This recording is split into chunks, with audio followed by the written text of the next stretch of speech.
मेरा नाम देवेश गोस्वामी है और मैं बेसिकली यूआई यूएक्स डिज़ाइनर हूँ। तो मैं अभी एक आईटी फर्म में सर्विस कर रहा हूँ।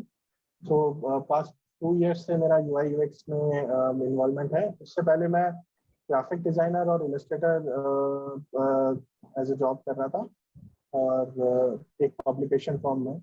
सो मेरा एजुकेशनल बैकग्राउंड अगर मैं बोलूँ तो मैं आई वाज एन एनिमेटर। तो मैं बीएससी ऑनर्स मैंने BIT Jaipur Birla institute of technology Jaipur से मैंने अपना ग्रेजुएशन किया है।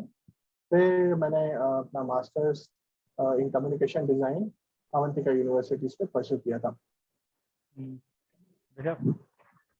हाँ, तो मेरा नाम ऋषभ बंशकार है और मेरा ग्रेजुएशन बीआईटी से रहा है, बीआईटी जयपुर से, और पोस्ट ग्रेजुएशन एनआईडी से रहा है और दोनों ही एनिमेशन फिल्म मेकिंग में था। और उसके बाद करीब 5 साल से मैं इलस्ट्रेशन और फिल्म मेकिंग में फ्रीलांस कर रहा हूँ। ठीक है, थैंक यू। उधर से जैसे ही मैंने जॉब स्टार्ट किया तो जॉब में बेसिकली एनिमेशन फील्ड से मुझे चांस मिला कि मैं ग्राफिक डिज़ाइन में स्विच करूं। सो वहाँ से मैंने पब्लिकेशन एक ज्वाइन किया। फिर वहाँ से ये जर्नी स्टार्ट हुई। फिर मुझे लगा कि अगर मुझे इस पर परस्यू करना ही है तो मुझे मास्टर्स करना चाहिए, थोड़ा पोस्ट ग्रेजुएशन और ज़्यादा एजुकेशन लेनी चाहिए इस बारे में। बिकॉज फील्ड इतना वास्ट है और हम लोगों को जितना नॉलेज है, मुझे ऐसा लगा कि मेरा नॉलेज बहुत ही बेसिक लेवल पे था इन सब चीज़ों को लेके। सो मैंने बेसिकली अवंतिका यूनिवर्सिटी से मेरा कम्युनिकेशन डिज़ाइनर का कोर्स ज्वाइन किया। तो वहाँ से मैंने एमडेस किया एंड आफ्टर दैट मैं अभी currently I am working in L&T infotech as a UI UX designer. So basically मेरा ग्राफिक्स का स्टार्ट वहाँ से हुआ, एनिमेशन से। ठीक है ऋषभ। डिज़ाइन से लेना देना मेरा एनआईडी से शुरू हुआ। मतलब उससे पहले तो एनिमेशन मतलब देवेश भाई और मैं सेम कॉलेज में थे और वहाँ पे खुद भी करने के लिए फिल्म लैंग्वेज से अप्रोच किया जाता था, डिज़ाइन लैंग्वेज से अप्रोच नहीं किया जाता। फिर एनआईटी में आने के बाद फिर एक नया पर्सपेक्टिव मिला, क्योंकि वहाँ इंडस्ट्रियल डिज़ाइन, ग्राफिक डिज़ाइन, इनके प्रोसेसेस थोड़े अलग होते हैं फिल्म मेकिंग से। तो वहाँ से थोड़ा पढ़ना शुरू किया। तो कह सकते हैं कि एनआईटी के बाद से ही शुरू हुआ, तो मे भी 6-7 साल। ठीक है, तो मतलब ठीक है, तो आप दोनों ऐसे एनिमेशन के थ्रू इसमें आए हो, डिजाइन का एक वर्ल्ड पर्सपेक्टिव या वर्ल्ड एक खुला है। ठीक है, तो वो चेंजेस आपको कैसे लग रहा है कि अब मतलब पहले ऐसा क्यों लग रहा था कि वो लिमिटिंग था और अभी मतलब आपको फुलफिलिंग कर रहा है कहीं ना कहीं? आप इतनी सब चीजें जान रहे हो इस चीज के बारे में, डिजाइन के बारे में स्पेसिफिकली। ऋषभ से बात चालू करते फिर देवेश से आता मतलब डिज़ाइन लैंग्वेज के आने के बाद वोकैबुलरी में वो मतलब होराइजन कैसे वाइड हो गया, ये पूछ रहा हूँ। डिज़ाइन लैंग्वेज एज सच, मतलब मैं अगर अपने वर्क टाइम मतलब प्रोसेस में डालने की कोशिश करूँ तो एज सच डिज़ाइन लैंग्वेज में यूज़ नहीं करता हूँ, क्योंकि एनिमेशन थोड़ा सा मतलब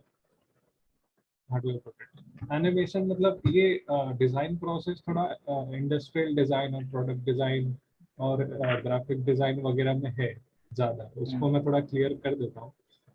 वो इसीलिए क्योंकि आर्ट और डिज़ाइन में एक बेसिक डिफरेंस होता है कि आर्ट खुद के लिए होता है, सेल्फ एक्सप्रेशन होता है, और डिज़ाइन एक प्रॉब्लम सॉल्विंग टूल होता है जो दूसरों के लिए कोई प्रोडक्ट बना रहे हो या कोई सोल्यूशन बना रहे हो, सर्विस बेस्ड है, प्रोडक्ट बेस्ड, कुछ भी हो। तो एनिमेशन या फिल्म मेकिंग थोड़ा सा आर्ट की तरफ ज़्यादा झुका हुआ रहता है। वो डायरेक्टर अपना खुद का एक एक्सप्रेशन लाता है फिल्म के थ्रू, तो उसमें डिज़ाइन लैंग्वेज ऐसे यूज नहीं होती है इन द ट्रेडिशनल सेंस। बोल सकते हो उसके छोटे पार्ट्स और ये सब, लेकिन डिज़ाइन लैंग्वेज के थ्रू डिज़ाइन कर सकते हो। लेकिन उसमें जहाँ भी सेल्फ एक्सप्रेशन की बात है, जहाँ एक मेथोडिकल प्रोसेस नहीं है, जहाँ एम्पेरिकल एविडेंसेस की ज़रूरत नहीं है, सिर्फ तुमको एक्सप्रेस करना है, मतलब नॉन टेंजिबली, जहाँ लॉजिक्स तुमको स्टेप बाय स्टेप फॉलो नहीं करने हैं, वहाँ पे तुम बोल सकते हो कि सेल्फ एक्सप्रेशन में डिजाइन प्रोसेस ना यूज नहीं करता। ठीक है। तो इसीलिए मेरा काम बेसिकली इलस्ट्रेशन या फिर एनिमेशन का जब होता है तो मैं मेथोडिकली डिजाइन प्रोसेस यूज नहीं करता हूँ। ठीक है। तो अगर मेरे को उस डिजाइन प्रोसेस मेरे वोकैबुलरी में इंक्लूड अगर हो जाती है तो मेरे पास ये एडवांटेज होता है कि फ्यूचर में कोई प्रोसेस है जिससे मैं फेमिलियर नहीं हूँ। मान लो जैसे कि मेरे मतलब पाइपलाइन में कोई प्रोसेस है जिससे मैं एकदम अनफेमिलियर हूँ, नया स्किल सीखना है मुझे। जैसे कि मान लो मेरे को सिस्टम डिजाइन करना है कि कोई प्रोजेक्ट है जहाँ पे मेरे को 10 लोगों को संभालना है, या फिर कोई एकदम ही नया मतलब होराइजन है, जैसे कोई नया सॉफ्टवेयर है जिसके साथ मेरे को टैकल करना है, तो मैं वो बेसिक जो डिजाइन प्रिंसिपल के जो प्रिंसिपल्स हैं वो लगा के मैं सीख सकता हूँ। लेकिन एज सच जब प्योरली मेरे को अपने फील्ड में फिल्म्स बनानी है तो डिजाइन प्रोसेस में वैसे यूज नहीं करता। ठीक है। उसको मैं आगे एलाबोरेट और कर दूंगा, पर अभी इस आंसर के लिए शायद काफी है। हाँ, ठीक है। देव भैया। तो मेरा बेसिकली ऐसा था कि जब भी मैं एनिमेशन करा उसके बाद मैंने इलस्ट्रेशन एज अ इलस्ट्रेटर मैंने जॉब ज्वाइन किया। वहाँ से मेरे को थोड़ा सा ग्राफिक डिजाइन पे मेरा पहले से थोड़ा सा था झुकाव। कॉलेज टाइम पे भी हम लोगों ने एक्सप्लोर किया था बहुत सारा सब कल्चरल जो भी इवेंट्स होते थे उन सब में हम लोग ग्राफिक्स का भी बहुत सारा डिजिटल ग्राफिक्स का भी यूज करते थे। बट वो बेसिकली मेरे को आर्ट से रिलेटेड ही रहता था वहाँ पे। और जब मेरे को थोड़ा सा मैं अंदर डील में बता रहा था मुझे जब ग्राफिक डिजाइन के बारे में, तो मुझे पता चला कि design itself is a big big field. और ये बेसिकली ऐसी चीज है जो it can change the world. तो वहां से मेरी बेसिकली उसके अंदर नॉलेज गेन करने की एक बोल सकते हैं रुचि हुई मेरे को। वहाँ पे मेरे को ऐसा लगा कि हाँ मुझे और नॉलेज गेन करनी चाहिए इस बारे में।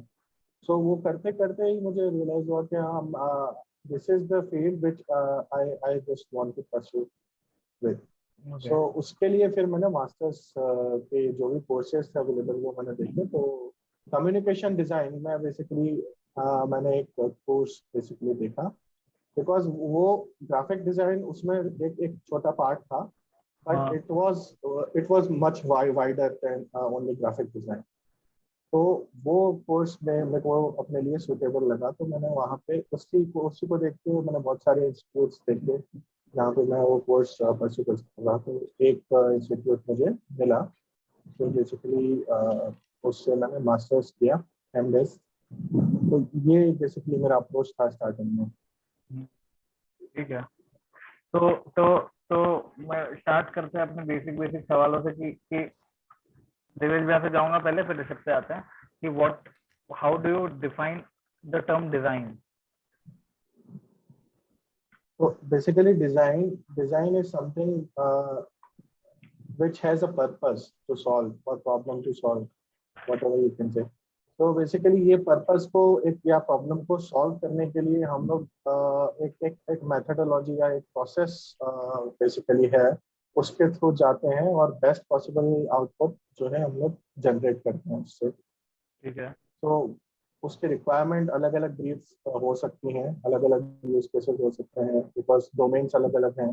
तो हर जगह पे डिजाइन अपन फंडामेंटल्स को अलग अलग टाइप से एप्लीकेबल है वो अप्लाई कर सकते हैं। हाँ, पर मतलब एक अम्ब्रेला टर्म में अगर आप डिजाइन समझाओगे तो प्रॉब्लम सॉल्विंग और so design is like process to create, solve or define and identify the thing, and based on the basic research done on that first step, you basically create a solution. ठीक है। ऋषभ। देवेश भाई ने pretty much cover कर लिया है, तो मैं उसमें थोड़ा बहुत ऐड कर देता हूँ। जिनकी बेसिकली डिजाइन एक प्रोसेस है उसके थ्रू प्रॉब्लम सॉल्व करते हो, जैसे कि पता है। और बेसिकली वो तुमको एक मेथोडिकल स्टेप बाय स्टेप सोचने का एक चैनल दे देता है जिससे तुम जिससे बाउंस बैक करके वापस उस पर फॉल बैक करके तुम अपने प्रोसेस को।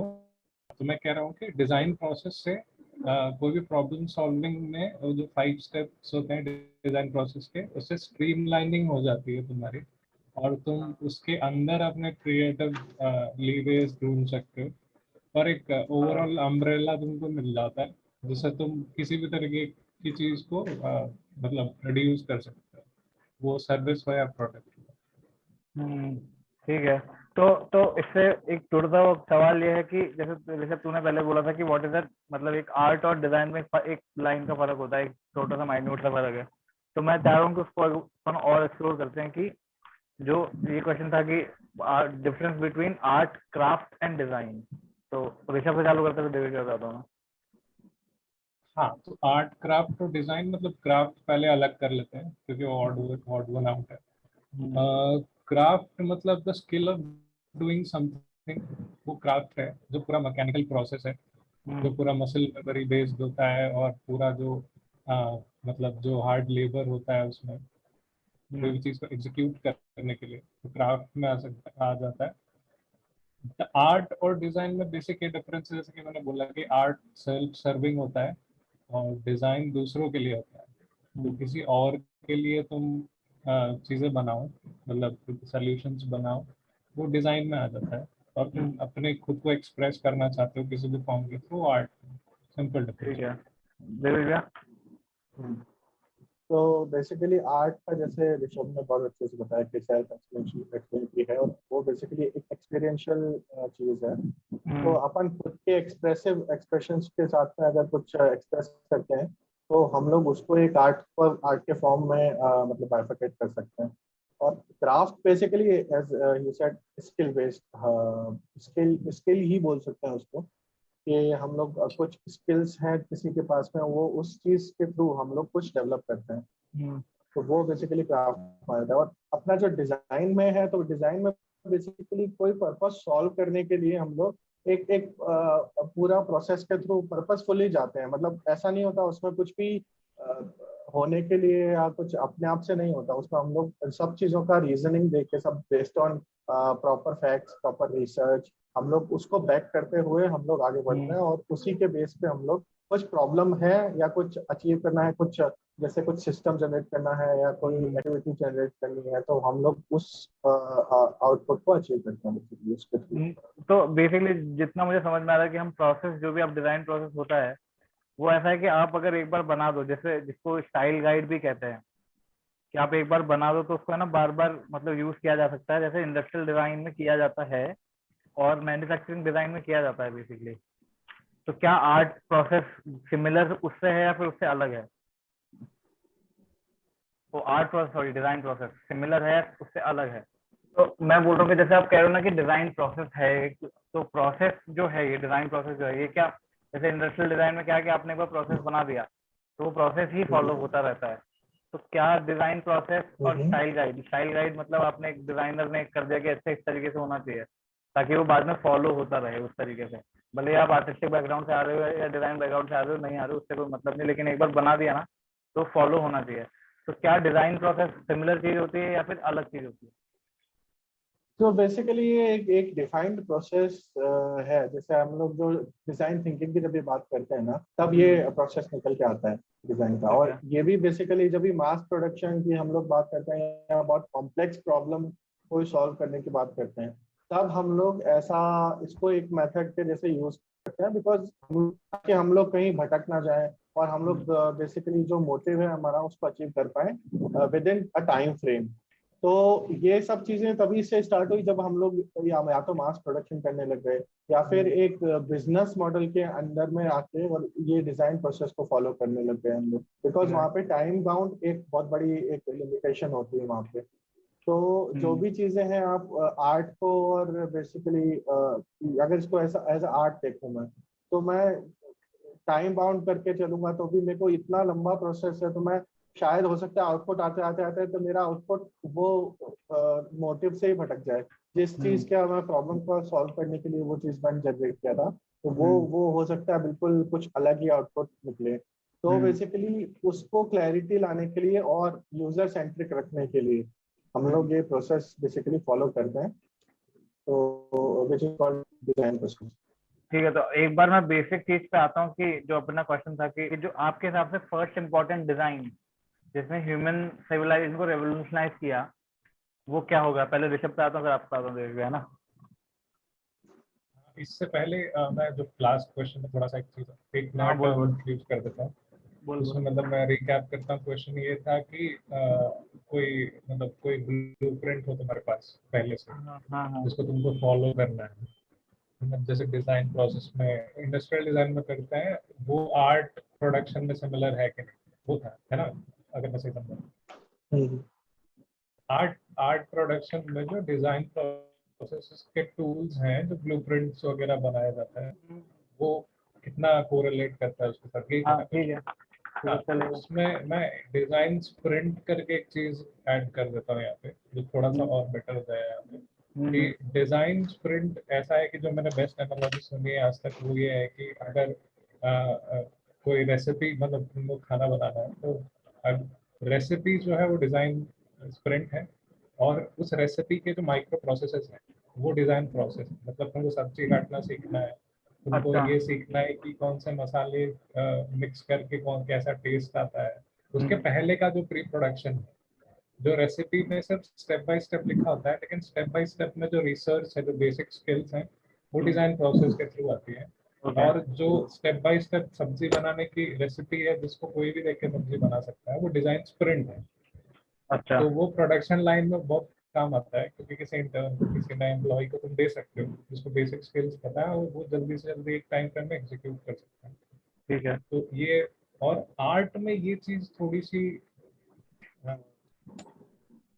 आर्ट में थोड़ा सा ये चीज डिफरेंट है, क्योंकि आर्ट में ये चीजें मिस्टीरियस है। जैसे कि हायाओ मियाजाकी का माय नेबर टोटरो ले लो, उसमें उसने कहा कि उसने एक एक स्केच बनाया जिसमें वो बस स्टॉप वाला सीन था, और उसके बाद उसको उसने बेसिकली रिवर्स इंजीनियर की फिल्म, कि वो इंस्पिरेशन था, और वहां से फिर उसकी उसको कनेक्ट किया, और जो भी उसके इंस्पिरेशंस रहे हैं।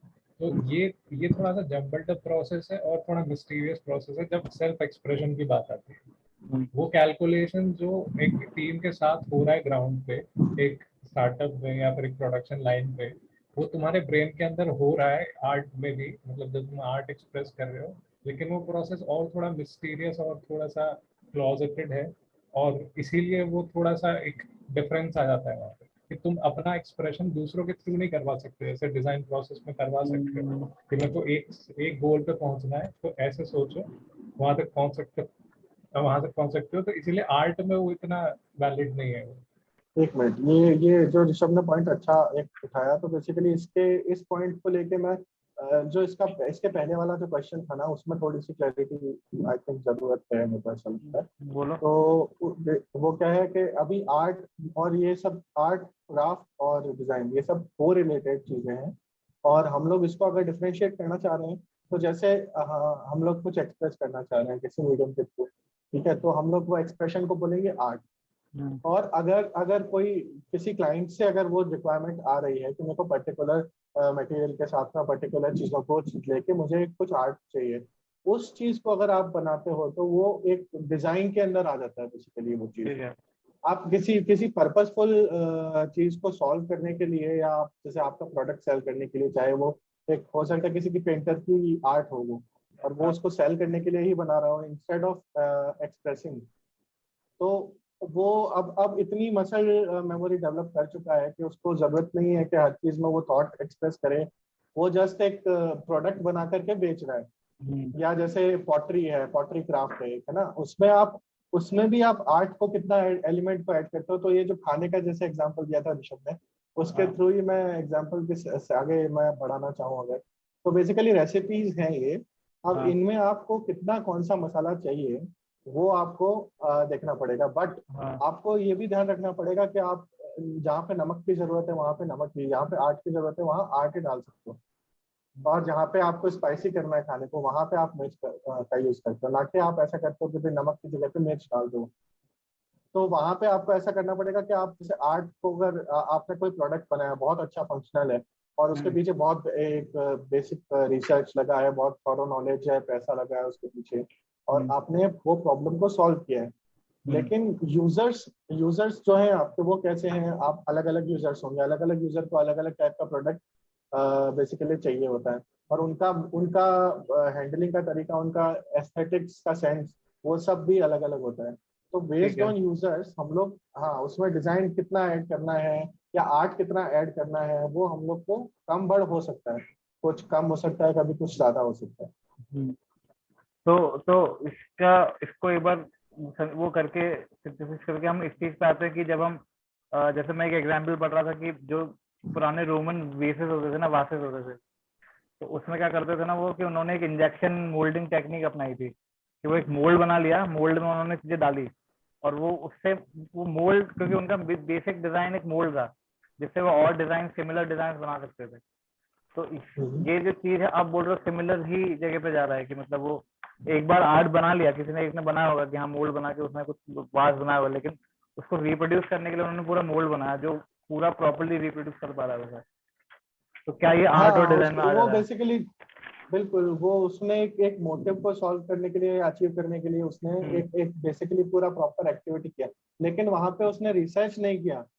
हाँ। तो ये आप आर्ट और इसको मिक्सचर बोल सकते हो, बट आप प्रॉपर अगर एक चीज को अलग से बाइफरकेट करके आप सेपरेट करना चाहोगे तो उसमें फिर आपको उस चीज की प्रोसेसेस भी फॉलो करने पड़ेंगे, नहीं लेकिन या नहीं करने अगर जैसे मैं बोल रहा हूँ कि उसने आप मोल्ड बना लिया तो मोल्ड उसी स्पेसिफिकेशन के हिसाब से बना कि इस टाइप का वास वापस हम कैसे रिप्रोड्यूस करेंगे, ठीक है।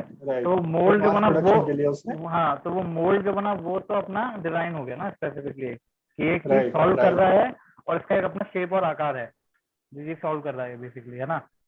तो काइंड ऑफ उसको बेसिकली उसको डिजाइन नहीं बोलेंगे, वो पर्पस सॉल्व करने के लिए उसने एक मीडियम, एक बेसिकली सॉल्यूशन उसको लगा कि भाई मेरे को ऐसा मास प्रोडक्शन करना है, तो वो बेसिकली जिस प्रोसेस के थ्रू उसने जाके बनाया, और उस मोल्ड को बनाने के लिए भी उसने बहुत सारी चीजों का यूज किया, जैसे मैकेनिकल एलिमेंट्स या कोई सांचा बनाने के लिए अगर उसको क्ले लगा तो किस टाइप का क्ले चाहिए, और बेसिकली इसको क्यों बनाना है और किस किस ऑडियंस को बेचना है उसको, वो सब चीजें जो पूरे प्रोसेस में अगर उसने एक वो बेसिकली टेम्पलेट अगर मैं देखूँ तो उसको अपन एक डिजाइन के अंदर भी डाल सकते हैं। बट हाँ, हम ये बोलूंगा कि वो प्रॉपर फुल्ली डिजाइन नहीं बोल सकते उसको अपन, बट हाँ है वो डिजाइन, उसमें डिजाइन का पार्ट है। ठीक है, तो इससे हम, क्योंकि हम अब हिस्ट्री की बात कर रहे हैं और डिजाइन कहाँ से आ रहा है उसकी बात कर रहे हैं, तो वही जो मेरा पहला क्वेश्चन था, उससे पहले क्वेश्चन था कि आपके हिसाब से पहला ऐसा कौन सा डिजाइन था जिसने ह्यूमन सिविलाइजेशन को रेवोल्यूशनाइज किया?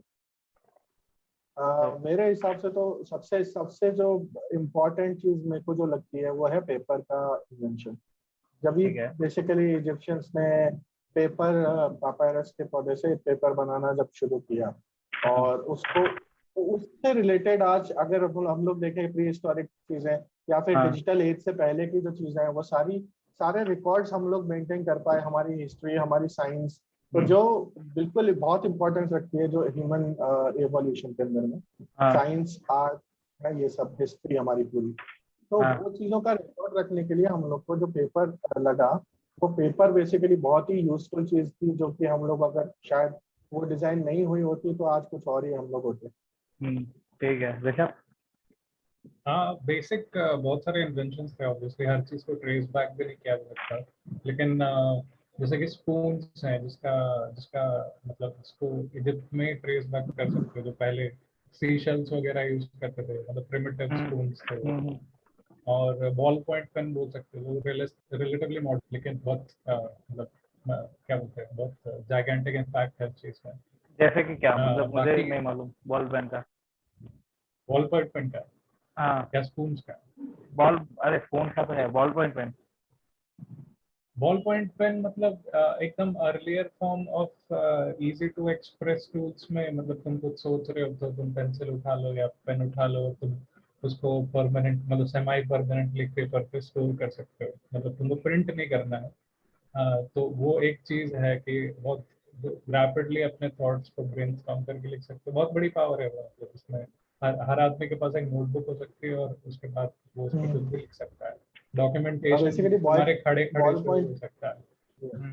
अगर बॉल पॉइंट पेन भी अगर जैसे अपन देखें तो बॉल पॉइंट पेन में भी अगर तो देखें कि भाई शुरू में हम लोग यूज करते थे चारकोल, या कोई कोई अगर ऐसे कलर्स यूज करते थे जो फ्लावर्स के थ्रू निकले या फिर जो सॉइल में हम लोग को मिलते हैं, तो उससे आप अगर कुछ भी केव आर्ट्स वगैरह बनाते थे उसमें आपके पूरे हाथ गंदे होते थे, सब गंदा होता था। तो एक बेसिकली जब जैसे जैसे हम लोग सिविलाइज्ड होते गए तो हम लोग थोड़ा सा उसको क्लीनलीनेस की तरफ भी बेसिकली बढ़ते गए, और ऐसे मेथड्स ढूंढने स्टार्ट किए हम लोगों ने कि जो कि हमारा पर्पस भी सॉल्व करते हो और इजी टू मास प्रोड्यूस हो, बेसिकली मास प्रोडक्शन के लिए बहुत इजी हो, प्लस उनका वो बिल्कुल क्लीन क्लीन हम लोग को रखते हो और उसमें प्रोसेस के को करने के लिए हम लोग को खुद को बेसिकली गंदा ना होना पड़े या किसी भी तरीके से हम लोग अफेक्ट ना हो उससे। ठीक है। तो तो मैं ये भी तुम aspect है। मेरे हिसाब से सबसे पहला जो इन्वेंशन था ना, इन्वेंशन कह लो या डिजाइन कह लो, वो सबसे पहले था व्हील का। व्हील अगर नहीं होता तो ट्रांसपोर्टेशन प्रॉब्लम ही सॉल्व नहीं होता अपना कभी, और ट्रांसपोर्टेशन नहीं होता तो इंडस्ट्रियल रेवोल्यूशन और सब चीजों का ट्रांसपोर्ट कहीं ना कहीं से कहीं तक नहीं जाता। तो मेरे हिसाब से व्हील है राइट, वो। व्हील का भी है, बहुत बहुत इंपॉर्टेंट है व्हील। हाँ। तो ऐसे ऐसे हैं बहुत सारे इन्वेंशंस हैं, जैसे इवन इवन हम लोग सोचते नहीं है, बट करेंसी भी एक इन्वेंशन। तो हम लोग पहले जब बहुत पहले के जमाने होते थे तो उसमें अपन बार्टर सिस्टम चलता था। तो एक चीज कोई अगर लेता था तो उसके बदले में कुछ उसका एक वसूल मतलब एक प्राइस नहीं देता था उसको, वो उसके बदले में एक चीज दे देता था। जैसे अगर गेहूं चाहिए तो शक्कर दे करके गेहूं खरीद लिया। फिर एक दौर आया जब सी शेल्स हम लोग यूज करने लग गए। तो शेल्स के थ्रू हम लोगों ने एक दूसरे को बेसिकली देते थे कि कौड़ी दे करके और आप खरीदने लगे। फिर एक टाइम आया जब हम लोग नमक का यूज करने लगे। तो नमक को एज अ करेंसी यूज करते थे अपन लोग बहुत पहले। फिर ऐसे ऐसे धीरे धीरे धीरे धीरे चलते चलते चलते हम लोगों ने फिर पेपर आया। पेपर का जो इन्वेंशन था वो नोट्स के लिए भी बहुत इंपॉर्टेंट था, करेंसी के लिए भी। और इवन कॉइन्स बनाना शुरू किया हम लोगों ने, जो सी शेल थे उससे ही आगे। फिर आयरन में अब जो आयरन एज आया, जो पूरा मेटेलिक एज आया, वो सारे में हम लोग ये सब चीजों को डेवलप करना और सीखे। तो ठीक है। करेंसी भी एक ऐसा एग्जांपल हो सकता ठीक है। तो इससे बेसिक एक सवाल मुझे ये आ रहा है कि जो इसमें नहीं है, पर बेसिक सवाल ये है कि जब हम बॉहाउस स्कूल की बात करते हैं, पहले तो अपन इंट्रोडक्शन आप करोगे, मतलब आप करना चाहो तो आप करो पहले इंट्रोडक्शन। तो बॉहाउस स्कूल के अंडर ऐसा आया कि उससे पहले आर्ट और डिजाइन को अलग अलग रखा जाता था। ठीक है। उसके बाद जब बॉहाउस स्कूल आया तो उसका सबसे बड़ा इम्पैक्ट ये बोलते हैं कि वो आर्ट और डिजाइन को एक जगह लेके आके सीखने लगे उसे कि आप दोनों कैसे इस्तेमाल कर पाओगे। तो आपको ऐसा क्यों लगता है कि जो पहले जो डिस्टिंक्शन था ना, एक आर्ट और एक डिजाइन, वो क्यों था? पहले बेसिकली नॉलेज ही नहीं था, डिजाइन को अलग से देखा ही नहीं जाता था शुरू में। नहीं, वो जब तो कह भी रहे हैं हम कि लोगों ने अलग अलग डिजाइन वो का नॉलेज हम वो लोगों ने जब डिजाइन का नॉलेज गेन किया कि हम लोग ऐसा ऐसा ये चीजें हैं, हाँ फिर उसको डिजाइन बोल सकते हैं। हाँ वो डिजाइन अलग ही सेपरेट चलता था, उसमें हम लोग ये देखते ही नहीं थे कि आर्ट से इसका कोई रिलेशन है। हाँ या फिर जैसे जैसे ये एजुकेशन में आने लग गया, हाँ जैसे जैसे ये चीजों को आगे बढ़ाने के लिए हम लोग नई पीढ़ियों को जब एजुकेट करने लग गए इसके बारे में, तब हम्म इसकी जो बेसिकली नीड जनरेट हुई कि हम हम्म लोग इसके बारे में और सोचना स्टार्ट कर लिए। फिर वो सोचते सोचते हम लोगों को जो जैसे बाहौस ने बेसिकली किया, तो वो एक बहुत बड़ा इम्पैक्ट था डिजाइन सोसाइटी के ऊपर और पूरा इवन वर्ल्ड के ऊपर, बिकॉज डिजाइन से बहुत सारी चीजें नई नई आई उसके बाद। तो वो एक बहुत अलग सिचुएशन थी जब हम लोग इन सब चीजों को ऐसे सोचते भी नहीं थे या देखते भी नहीं थे। ऋषभ, बेसिक इंट्रोडक्शन दे देता हूँ जितना मेरे को हिस्ट्री याद है। 1914 से 1921 तक आई गेस वो वर्ल्ड वॉर 1 चला था।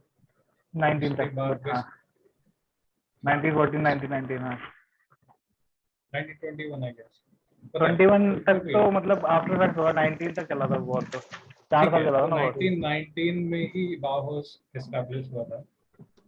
तो उसमें बेसिकली ये हुआ था कि तो नाजी पार्टी बन चुकी थी और उनको ये नहीं पता मतलब उनको बेसिकली जितना भी डेथ और डिस्ट्रक्शन देखा था जर्मनी के लोगों ने, उसको मतलब एक फिलोसॉफिकल और एक इमोशनल चेंज आ गया था सोसाइटी में। और उस चीज़ को डिजाइनर्स मिलके, जो अवांट गार्ड लोग होते हैं, जो इनोवेटिव लोग होते हैं, वो उसको नया शक्ल देना चाहते थे, नया फिलोसफी लाना चाहते थे। क्योंकि उनके पर्सपेक्टिव से देखोगे तो वर्ल्ड अपसाइड डाउन हो गया, नथिंग मेक सेंस।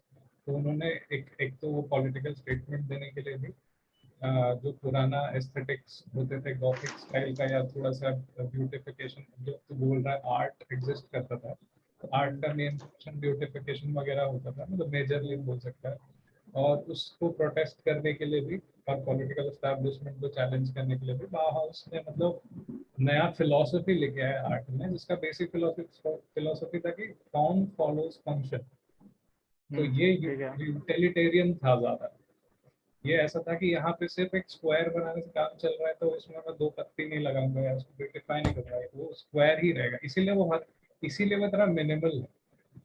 बाहाउस ऐसा नहीं है कि बस ऐसा कोई कोई डिजाइन ट्रेंड नहीं है वो कि ये वाला कलर फेमस है, ये वाला शेप फेमस है इस साल के लिए। वो ये है कि कितना कम, हाँ, कितना कम में तुम काम कर सकते हो, यूटिलिटेरियन होना चाहिए वो फिलॉसफी है। और वो इसीलिए इतना फेमस है क्योंकि वो हर फील्ड में अप्लाई होता था, मतलब आर्किटेक्चर में अप्लाई होता है यूनिवर्सल था। तुम्हारा। हाँ, तो वो फिलॉसफी है बेसिकली, जो मतलब 1933 में नाजीज ने बंद कर दी उसको, बहुत शॉर्ट लिव्ड थी पावरफुल, लेकिन वो फिलॉसफी बहुत इटर्नल दे दिया उन्होंने कि फॉर्म फॉलोज इसको फंक्शन करो। बोलो। हाँ ऋषभ। हाँ तो उससे बेसिकली ये हो गया कि एक क्रॉस डिसिप्लिनरी, क्योंकि बाहाउस बेसिकली वो एक मतलब अगर तो उस जमाने में जिंदा होता तो एक हिपीज की जगह थी। मतलब उनका एक प्ले बहुत फेमस था जहाँ पे वो लोगों को बहुत अजीब, जैसे कि अभी होता है ना कि फैशन जो होता है, फैशन वॉक्स, जो कैट वॉक्स होते हैं जो अजीब अजीब टाइप के, तो उन्होंने वो चीज इन्वेंट की कि एक ह्यूमन को ऐसे कपड़े पहनाया जाए जिससे उसका फॉर्म ब्रेक हो जाए। तो वो ऐसी चीजें करते थे अंदर वो, और क्रॉस डिसिप्लिनरी चीजें करते थे वो। तो इसीलिए वो चीज फेमस हो, और लोगों को एक नजरिया मिला कि नहीं, ये ब्यूटिफिकेशन से बढ़ के फंक्शनैलिटी को थोड़ा सा मतलब तो उस तरीके से देखा जाए। तो इसीलिए वो मतलब इतना अभी तक जिंदा है ऑब्वियसली।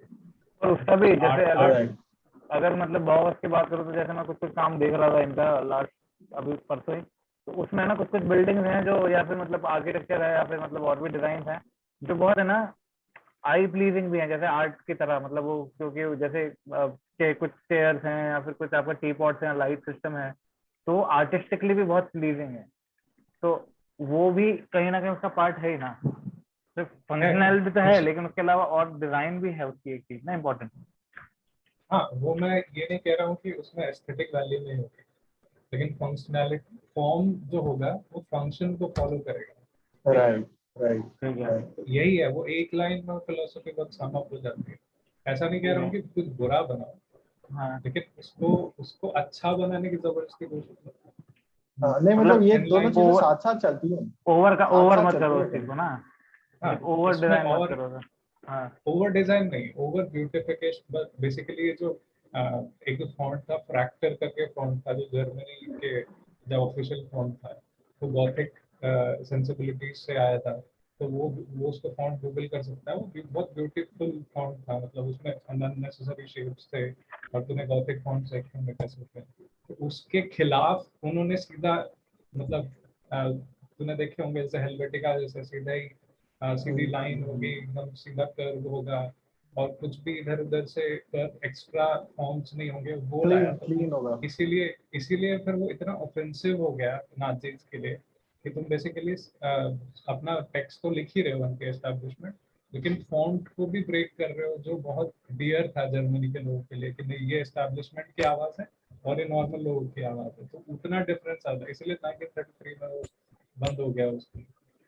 तो इतना राइट। असर हो सकता है सोसाइटी पे एक सिर्फ फॉन्ट से, मतलब वो फिलोसफी इसी मतलब इसीलिए वो इम्पोर्टेंट है कि एक तो एंटी पॉलिटिकल था, मतलब एंटी एस्टैब्लिशमेंट था, ऊपर से वो उसने ये भी बोल दिया है कि मतलब फंक्शनैलिटी को ऊपर रखने वाली फिलोसफी है। तो वो दोनों तो एक कॉम्बिनेशन बहुत वो एक हेल्दी है। अपने आप में मूवमेंट था एक बहुत बड़ा उस टाइम पे, और जो कि बेसिकली जो अभी तक जो चलती आ रही चीजें हैं उसको उसको एकदम एक सिरे से नकारता था। और आर्ट और डिजाइन के बीच में मतलब बेसिकली क्या बोलते हैं, ग्लू का काम करता था। ठीक है। अच्छा, अगर आप अभी जैसे ऋषभ ने टेक्स्ट पे बात की कि टेक्स्ट उनने इस हिसाब से, तो आप जैसे देखिए अभी आप बिल्कुल ग्राफिक डिजाइन में हो जिसमें मतलब टेक्स्ट और विजुअल्स को वो साथ में चलते हैं, पैरेलली चलते हैं। तो आपके हिसाब से जो टेक्स्ट है, कोई भी चीज का टेक्स्ट है, वो किस तरीके एज अ डिजाइन किस तरीके से काम करता है वो?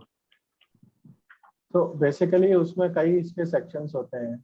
इसकी बेसिकली एक साइड होती है, और ऐसे करके कई कई पार्ट्स होते हैं इसके। मैं टेक्निकलिटीज में नहीं जाऊंगा, बट बेसिकली कई पार्ट होते हैं। और एक अगर छोटी सी चीज को आप जैसे हर हर कर्व की, हर शेप की एक इम्पोर्टेंस है बेसिकली। अगर हम लोग साइकोलॉजिकली भी देखें तो हम लोग अगर एक बेसिकली सर्कल है, सर्कल बिल्कुल उल्टा है एक रेक्टेंगल या एक स्क्वायर से। अगर एक स्क्वायर में बेसिकली आप अगर ऐसा देखते हो कि बैलेंस बहुत एक स्ट्रांगनेस देखते हो, तो शेप्स बेसिकली एक साइकोलॉजी पे इफेक्ट डालते हैं ठीक है। उन शेप्स को। और फिर एक और चीज है कि जो हम लोग बेसिकली मोटिव है फॉन्ट का, फॉन्ट का मोटिव क्या है? फॉन्ट का मोटिव है कुछ इंफॉर्मेशन कम्युनिकेट करना, ठीक ठीक है। है। तो वो इंफॉर्मेशन कम्युनिकेट अगर नहीं कर पाएगा वो फॉन्ट, तो वो फॉन्ट फिर बेसिकली कोई काम का नहीं है। अगर आप ब्यूटिफिकेशन इतना इतना हद तक उस पर कर दोगे कि वो लेजिबल ही नहीं रहा, पढ़ने में ही नहीं आ रहा, और यूजर्स को बेसिकली डिफिकल्टी आ रही है समझने में, कम्युनिकेट करने में, तो ये सारा पर्पज ही फेल हो जाता है। पर्पज यही है टू कम्युनिकेट समथिंग। मतलब वैसा भी होता है ना कि आप कोई चीज मतलब विजुअली आपको समझने में फिर भी टाइम लगता है, आप उससे अट्रैक्ट होते हो साइकोलॉजिकली, ठीक है। लेकिन टेक्स्ट के साथ ये है कि हर कोई पढ़ लेता है, तो मतलब वहां पे कैसे आप डिफरेंशिएट करोगे? हाँ, तो टेक्स्ट को भी हम लोग टाइपोग्राफी में यूज करते हैं अलग अलग टाइप से। एज एन आर्ट फॉर्म अगर मैं देखूँ तो उसको हम लोग टाइपोग्राफी में डिस्टॉर्ट करते हैं, बड़ा छोटा कर करके, इवन वेट को, कलर्स को, सबको इन्वॉल्व करके हम लोग उसको एक एज एन आर्ट प्रेजेंट करते हैं। ठीक बट है। वहां पे जो इंफॉर्मेशन की, हर चीज का एक मोटिव है, उस मोटिव को अगर वो सॉल्व कर रहा है, फुलफिल कर रहा है, तो दैट इज ओके। ठीक अगर है। वो उस मोटिव को सॉल्व ही नहीं कर पा रहा और ब्यूटीफुल दिख रहा है, तो that will not solve anything. ठीक है। तो इससे मैं मतलब उसका लेखा जोखा लेके मैं एक डिजाइन का एक डेफिनेशन पुट करता हूँ, आप में से बताना उसमें क्या चीज सही है और क्या चीज प्रॉब्लमेटिक है, ठीक है। मेरे हिसाब से डिजाइन जो है वो थ्रू आउट हिस्ट्री उसका मतलब चेंज होता रहा है, ठीक है। तो जैसे स्टार्टिंग में जब था तो स्टार्टिंग में ये डिजाइन में आ जाता था कि आप है ना, जो हम साइंटिफिक डिजाइन करके चीज होती है, उसका काम सिर्फ और सिर्फ प्रॉब्लम सॉल्व करना है, ठीक है। कि जैसे अगर आप अपना अगर कार का वो ले लो कि साइलेंसर ऐसा ऐसा शेप में आया है तो ऐसा शेप में क्यों बनाया है, वो सब चीजें, ये सब पूरा साइंटिफिक डिजाइन थिंकिंग में आ जाता है, या फिर साइंटिफिक एक डिजाइन का जो जिस तरीके से नहीं नहीं साइंटिफिकली नहीं, डिजाइन करते हैं। तो यहाँ पे देख दो चीजें मिला रहे हैं अपन। हाँ। यहाँ पे बेसिकली लैक ऑफ नॉलेज के कारण से अपन क्या करते हैं, डिजाइन थिंकिंग और डिजाइन जो एक बड़ी जो टर्मिनोलॉजी है, उन दोनों को आपस में मिला रहे हैं हम लोग। नहीं नहीं, मैं डिजाइन अभी थिंकिंग जो है, वो जो अभी अपन बात कर रहे हैं ना जिसकी, वो डिजाइन थिंकिंग है, जो प्रोसेसेस की बात हाँ, कर लेकिन रहे अगर हैं, या आप ये देखो ना कि अगर मैं basically to achieve the design what we हाँ आर फॉलोइंग, तो वो प्रोसेस जो फॉलो कर रहे हैं वो डिजाइन हाँ थिंकिंग है। हाँ, नहीं वो आपकी बात ठीक है, लेकिन मैं ये कह रहा हूँ कि कार जो है, जैसे कार का साइलेंसर की अगर अपन बात करें, तो वो एक प्रोसेस फॉलो करते हुए ही उस शेप में आया जिस शेप में वो आज है, ठीक है। तो उसके पीछे भी एक प्रोसेस लग रहा है, मतलब वो थिंकिंग प्रोसेस है कि आप सोचा कि प्रॉब्लम यहाँ पे धुआं आ रहा है, उसको कैसे सॉल्व किया जाए, तो उसके लिए आइडियाज निकाले, जो वो पूरा डिजाइन थिंकिंग का पूरा प्रोसेस जो स्टेप्स हैं वो सब उसके थ्रू जा रहा है, ठीक है। लेकिन तब भी वो डिजाइन वो साइंटिफिक डिजाइन के अंडर आता है, ठीक है।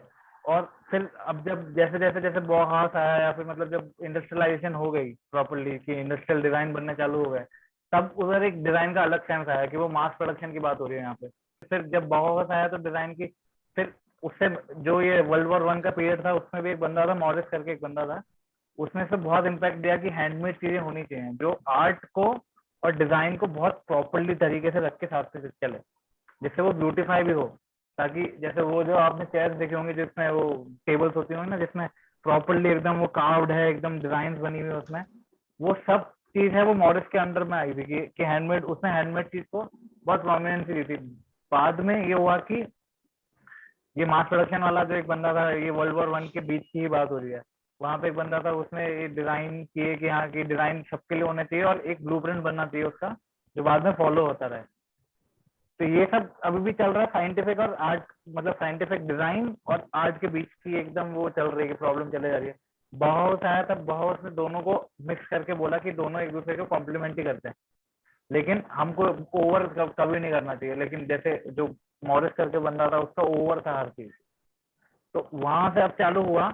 और अब जो डिजाइन का जो डेफिनेशन है, जैसे अब आर्किटेक्चरल डिजाइन भी होता है, तो आर्किटेक्चरल डिजाइन में आप एक सिर्फ डायग्राम बना के देते हो, क्राफ्ट जो उसका लग रहा है, जो उसका कंस्ट्रक्शन हो रहा है, वो सब अलग बंदे कर रहे हैं, अलग लोग कर रहे हैं, उनका प्रोसेस बहुत अलग है, एक डिजाइन, उसका डिजाइन प्रोसेस बहुत अलग है।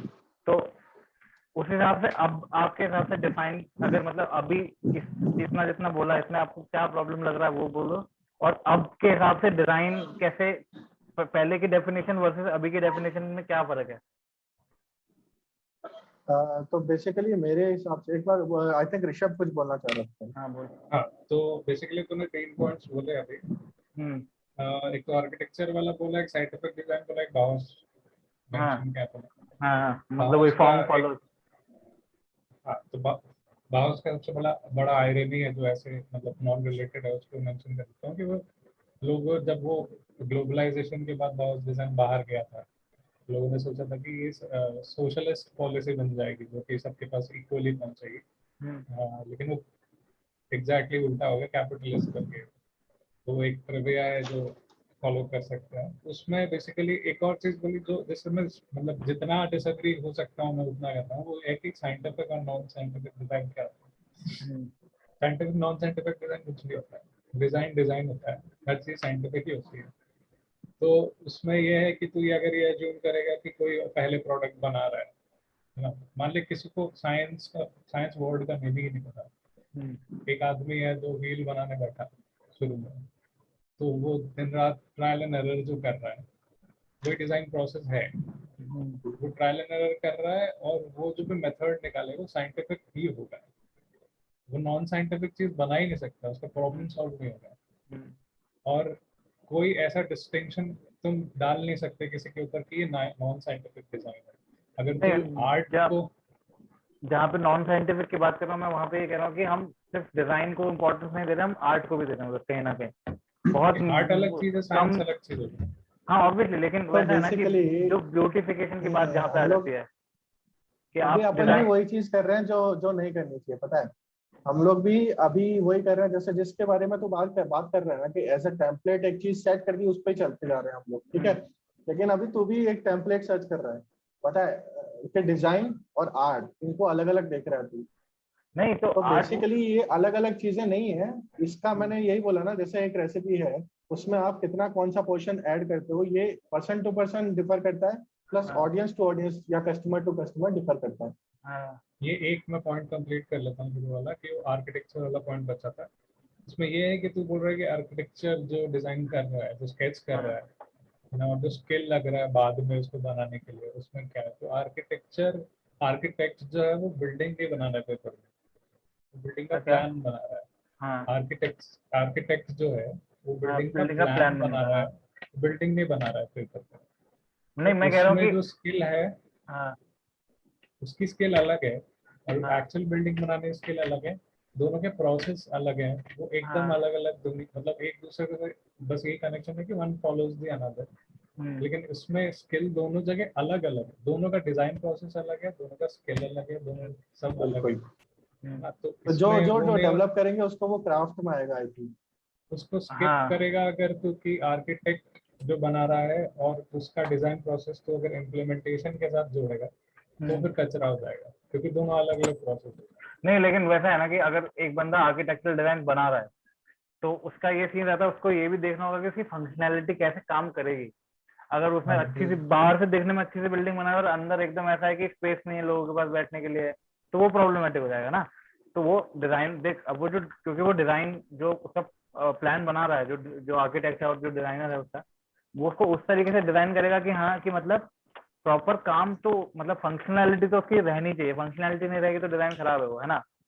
तो फंक्शनैलिटी के हिसाब से वो काम करेगा, वो उसका अपना स्किल सेट है, उसको भी इतना नॉलेज होना चाहिए कि उसमें कंस्ट्रक्शन में क्या क्या चीजें लग रही हैं उसको इतना नॉलेज होना चाहिए।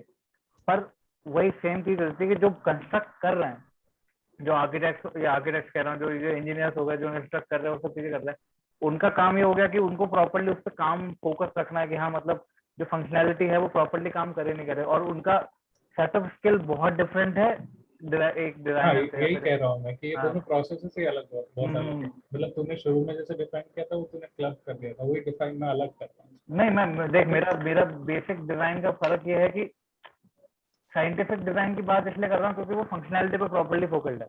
सिर्फ थियरी में, मैं ये नहीं कह रहा हूँ कि वो प्रैक्टिकली भी साथ साथ में है और नहीं है और सब चीजें, वो प्रैक्टिकली में बात ही नहीं कर रहा, मैं थियरी में कह रहा हूँ कि साइंटिफिक डिजाइन का क्या सीन है कि वो सिर्फ एक चीज प्रॉब्लम सॉल्विंग पे बहुत ज्यादा डिपेंडेंट है, ठीक है। साइंटिफिक डिजाइन करके कुछ ये एग्जिस्ट नहीं आया करता कहाँ है। से वर्ड, वही मैंने कहा ये मैं वर्ड कहाँ आपको से आया। मैं बताता हूँ कैसा है कि मैं इसका पढ़ रहा था जो अपने पहली ऑटोमोबाइल बनी थी ना, या फिर अपना जो पहले टेलीफोन हाँ। बना था, टेलीफोन में टेलीफोन और हाँ, तो टेलीफोन फोर्ड का पहला था शायद मॉडल कार का। तो उनमें क्या था ना कि उनने क्या किया था कि उनका था कि फंक्शनैलिटी बहुत इंपॉर्टेंट है, तो वो पूरी चीज फंक्शनैलिटी के हिसाब से डिफाइन हुई थी उनकी। फिर जब बेसिकली मैं समझ गया तो क्या करने की कोशिश कर रहा है, तो फंक्शनैलिटी और ब्यूटिफिकेशन को डिफाइन करने की अलग कोशिश अलग। कर रहा है, फंक्शनैलिटी को साइंटिफिक डिजाइन बोलते हैं। हाँ हाँ हाँ, क्योंकि ठीक, मैं गलत है। नहीं, अरे विकिपीडिया पे लिखा हुआ उसका, मैंने ये कल वही ढूंढा था बैठ के। विकिपीडिया पे भी हम तुम ही लिखते हैं। हाँ, पर वही वाली बात वो देखो। इंजेन्युअस है, मतलब वो वैसे नहीं कह सकते कि, क्योंकि हर चीज साइंटिफिक ही है। हम्म, अगर हम वैसे डिफाइन करने लगे कि अनसाइंटिफिक डिजाइन क्या होता है, तो ऐसा तो एग्जिस्ट करता ही नहीं है। अगर तुम गंदा प्रोडक्ट बना रहे हो कुछ भी उल्टा सीधा, तो भी वो साइंटिफिक होगा, तो हाँ, भले अरे पर्पस ना सॉल्व करे। तो डिजाइन वही तो कर रहा है। डिजाइन क्या कर रहा है कि जैसे मैं अब डिजाइन के इसलिए कह रहा हूँ कि डिजाइन का जो मतलब है, क्योंकि इनिशियली लोग उसको अलग अलग ही मानते हैं। इनिशियली जो जो जिसको मैं पुट कर रहा हूँ साइंटिफिक डिजाइन में, अभी फिलहाल कैटेगराइज कर रहा हूँ साइंटिफिक डिजाइन में। मत कर। मैं अभी तेरे को ये कह रहा हूँ कि जब उसकी ब्यूटिफिकेशन में, क्योंकि वो वैसा है कि जैसे अगर आपको क्लाइंट ऐसा चाहिए, जैसे सपोज करो जो मैं रोमन वासेस की बात कर रहा था, तो रोमन वासेस का जो क्लाइंट था वो कोई ऐसा नॉर्मल घर का इंसान या फिर मिडिल क्लास टाइप का इंसान नहीं था, वो था जैसे ऊपर लेवल पे थे। तो उनको ये चाहिए था कि हाँ, हमको मतलब है तो सही, लेकिन एक घर की शोभा, एक शोपीस टाइप का भी कुछ लगे। तो वहां पे हाँ डिजाइन प्रॉपरली, जो आर्ट और डिजाइन को साथ में रख के क्या काम किया गया वो हो रहा है, वो पहले भी हो रहा था। पर जब साइंटिफिक डिजाइन की बात कर रहा हूँ तब ऐसा है कि अगर आप अभी इनको डिजाइन में थोड़े डालोगे, जो या डालोगे मतलब शायद आता है वो डिजाइन में, कि जो ये साइंटिफिक जितने आपके हो गए ना कि सीटी स्कैन हो गया, ये सब चीजें हो गई, ये सब भी डिजाइन है ना प्रॉपरली। हाँ, इसका तो उससे खूबसूरत नहीं गए। खूबसूरत, वो तो सब्जेक्टिव फिर हो जाता है ना कि खूबसूरत है कि नहीं है, लेकिन नहीं, तो बेसिकली क्या कर रहा है, अभी बात तो ट्रबल फंक्शनैलिटी की है बेस ना को उसकी। अलग अलग कर रहा है। हम्म, है ना, मतलब तो ऐसा मान के म्यूजिक में ट्रबल का एक बेस होता है, मिड फ्रीक्वेंसीज हाँ, को हटा देते, तो तू क्या कर रहा है कि ट्रबल और बेस को अलग अलग तोड़ रहा है, जबकि हम वो लोग है खाली एक ही। डिफाइन करने के लिए उसको अलग अलग समझा रहे हैं, बट वो हाँ, चलती साथ में ही है। ऑब्वियसली वही तेरे मैं कह रहा हूँ कि मतलब मान ले कि तेरे पास दो नॉब्स हैं, हम्म, है ना, एक है डिजाइन रिसर्च हम्म, फंक्शनैलिटी, अगर तू डिफाइन अलग करना ही चाहते हो तो कर देते हैं। एक फंक्शनैलिटी है और एक एस्थेटिक्स है ना, वो कैसा दिखेगा। ठीक है, एक मिनट होल्ड कर। ठीक है, हाँ, हाँ, दिनेश भाई आप करो, मैं आता हूँ। हाँ, तो एस्थेटिक्स भी बेसिकली इसका ही पार्ट है, डिजाइन का भी। बट वो हाँ, बेसिकली अमाउंट कितना होगा, क्या होगा, वो बेसिकली डिफर करेगा, क्योंकि वी ऑल आर ह्यूमन। तो हम्म, जहाँ पे भी ह्यूमन का इन्वॉल्वमेंट होगा, सबकी अलग अलग ओपिनियंस हैं, सबकी अलग अलग चॉइसेस हैं। हम्म, तो कुछ कुछ कुछ लोग हैं जो बेसिकली सोचेंगे कि नहीं यार, ये बहुत ही ज्यादा ऐसा कुछ कर्वी डिजाइन होना चाहिए, बहुत ही ज्यादा फैंसी होना चाहिए, जिसमें हम्म, बहुत ही ज्यादा मतलब ऐसा, जैसे एक राजस्थान का आर्किटेक्चर है, वैसा कुछ हो कि जाली हम्म, हो बहुत सारा, ऐसा कुछ हो, है ना। और हम्म, हर हर जगह पे हर चीज, और एक जना सोचता है कि नहीं, मेरे को बिल्कुल क्लीन, सिंपल और बिल्कुल ऐसी चीज चाहिए जिसमें मेरे को काम मेरा निकले, जल्दी से जल्दी मेरा टाइम बचे और मैं हम्म, फंक्शनैलिटी उसकी यूज कर सकूं। और हम्म, एक वो क्लीन क्लीन हो दिखने में, ऐसा जरूरी नहीं है कि बहुत ज्यादा फैंसी हो, बट आई ठीक है, प्लीजिंग क्लीन भी हो सकता है। हम्म, ठीक पर है, वो तो मैं क्लीन डिजाइन। कंप्लीट कर लेता हूँ बोल, कि दो नॉब्स हैं तेरे पास, एक फंक्शनैलिटी का, एक एक एस्थेटिक्स का नॉब है। जो भी हाँ, प्रोडक्ट डिजाइन करते समय तो तेरे पास दोनों नॉब्स हैं, बहुत सिंप्लीफाइड तरीके से बता रहा हूँ। तो उसमें यह है कि तेरे ऊपर है कि कौन सी चीज को कितना, मतलब हम्म, फंक्शनैलिटी तो रहेगी, लेकिन हो सकता है कि तो कोई बहुत सिंपल टॉय डिजाइन कर रहा है जिसका काम सिर्फ ऐसे से करना है, तेरी फंक्शनैलिटी खत्म हो गई। और उसके बाद लेकिन तू उस पर ब्यूटिफिकेशन का नॉब बढ़ा दे कि मैं हम्म, उस पर कलर करूंगा, फॉर्म्स बेटर कर दूंगा, ये करूंगा वो करूंगा। और उल्टा अगर तू देखता है, अगर उतना ही लाइफलेस प्रोडक्ट की बात कर ले, जैसे कि सीटी स्कैन मशीन, ठीक हम्म, है, अगर मैं, मेरे को ऐसा करना है कि मैं इसमें एस्थेटिक्स लाना चाहता हूँ, तो मैं क्या करूंगा, अगर मेरा, मतलब मैं थोड़ा सा डार्क तरीके से सोचता हूँ, मैं ये बोल दूंगा कि सीटी स्कैन मशीन जो है, उसका उसका जो हाइट है, मतलब जो बीच में गैप होता है, उसमें बोलूंगा कि उसकी हाइट बढ़ा दे, ताकि हम्म, वो और टावरिंग लगे और डेंजरस लगे। ठीक जैसे है, कि मान ले कि अगर मैं अपनी एस्थेटिक्स पुराने टॉर्चर मशीन से उठाता हूँ, हाँ, तो वो ठीक है, टॉर्चर मशीन्स देखने में क्यों बुरी लगते थे वो तो ऑब्वियस है, लेकिन उसका एक पर्टिकुलर जो फॉर्म्स एंड शेप्स है, शार्पनेस है और ये वो, उसको मैं बोरो करके सीटी स्कैन मशीन में डाल दूँ, तो वो एस्थेटिक्स में आ गया, फंक्शनैलिटी वही है, हम्म, सीटी स्कैन करके देगी तुमको, लेकिन मैंने एस्थेटिक्स का नाम बढ़ा दिया है। हम्म, तो ये है डिफरेंस, उसको अलग नहीं कर सकते तुम। नहीं मैं हाँ, और देख, अब इसमें भी मैं एक चीज ऐड करूंगा, अगर अगर एस्थेटिक्स भी उसने बढ़ाई, ठीक है, तो अगर वो कुछ सॉल्व कर पा रही है, वो चीज एक मोटिव के थ्रू आनी चाहिए और एक रिसर्च प्रॉपर एक बेस होना चाहिए उस चीज को करने का। अगर मान ले ऐसा है कि कोई कोई चाह रहा है कि उसका एक प्रॉब्लम है कि भाई बच्चे आते हैं तो बच्चे सीटी स्कैन में जाने से डरते हैं, क्योंकि बिकॉज एक तो मेडिकल इक्विपमेंट है, दूसरा एक टनल के अंदर जाना पड़ता है उनको लेट करके, तो वो सफोकेटिव होता है बहुत ज्यादा। तो ये एक प्रॉब्लम स्टेटमेंट हो गया। इसको सॉल्व करने के लिए अगर तू अगर जो भी कर रहा है वो पूरे प्रोसेस के थ्रू जाके और तूने अगर आउटपुट दिया जो कि जो ऑडियंस है उसको उसके डर से निकाल पा रहा है, तो यू सॉल्व द प्रॉब्लम। तो दिस इज द डिजाइन। उसमें मतलब और एस्थेटिक्स के अगर थ्रू करे चाहे ना करे। तो अपने दिमाग में और दो चैनल्स बना सकता है कि एक टैंजिबल प्रॉब्लम है, एक इंटैंजिबल प्रॉब्लम है। Intangible problem.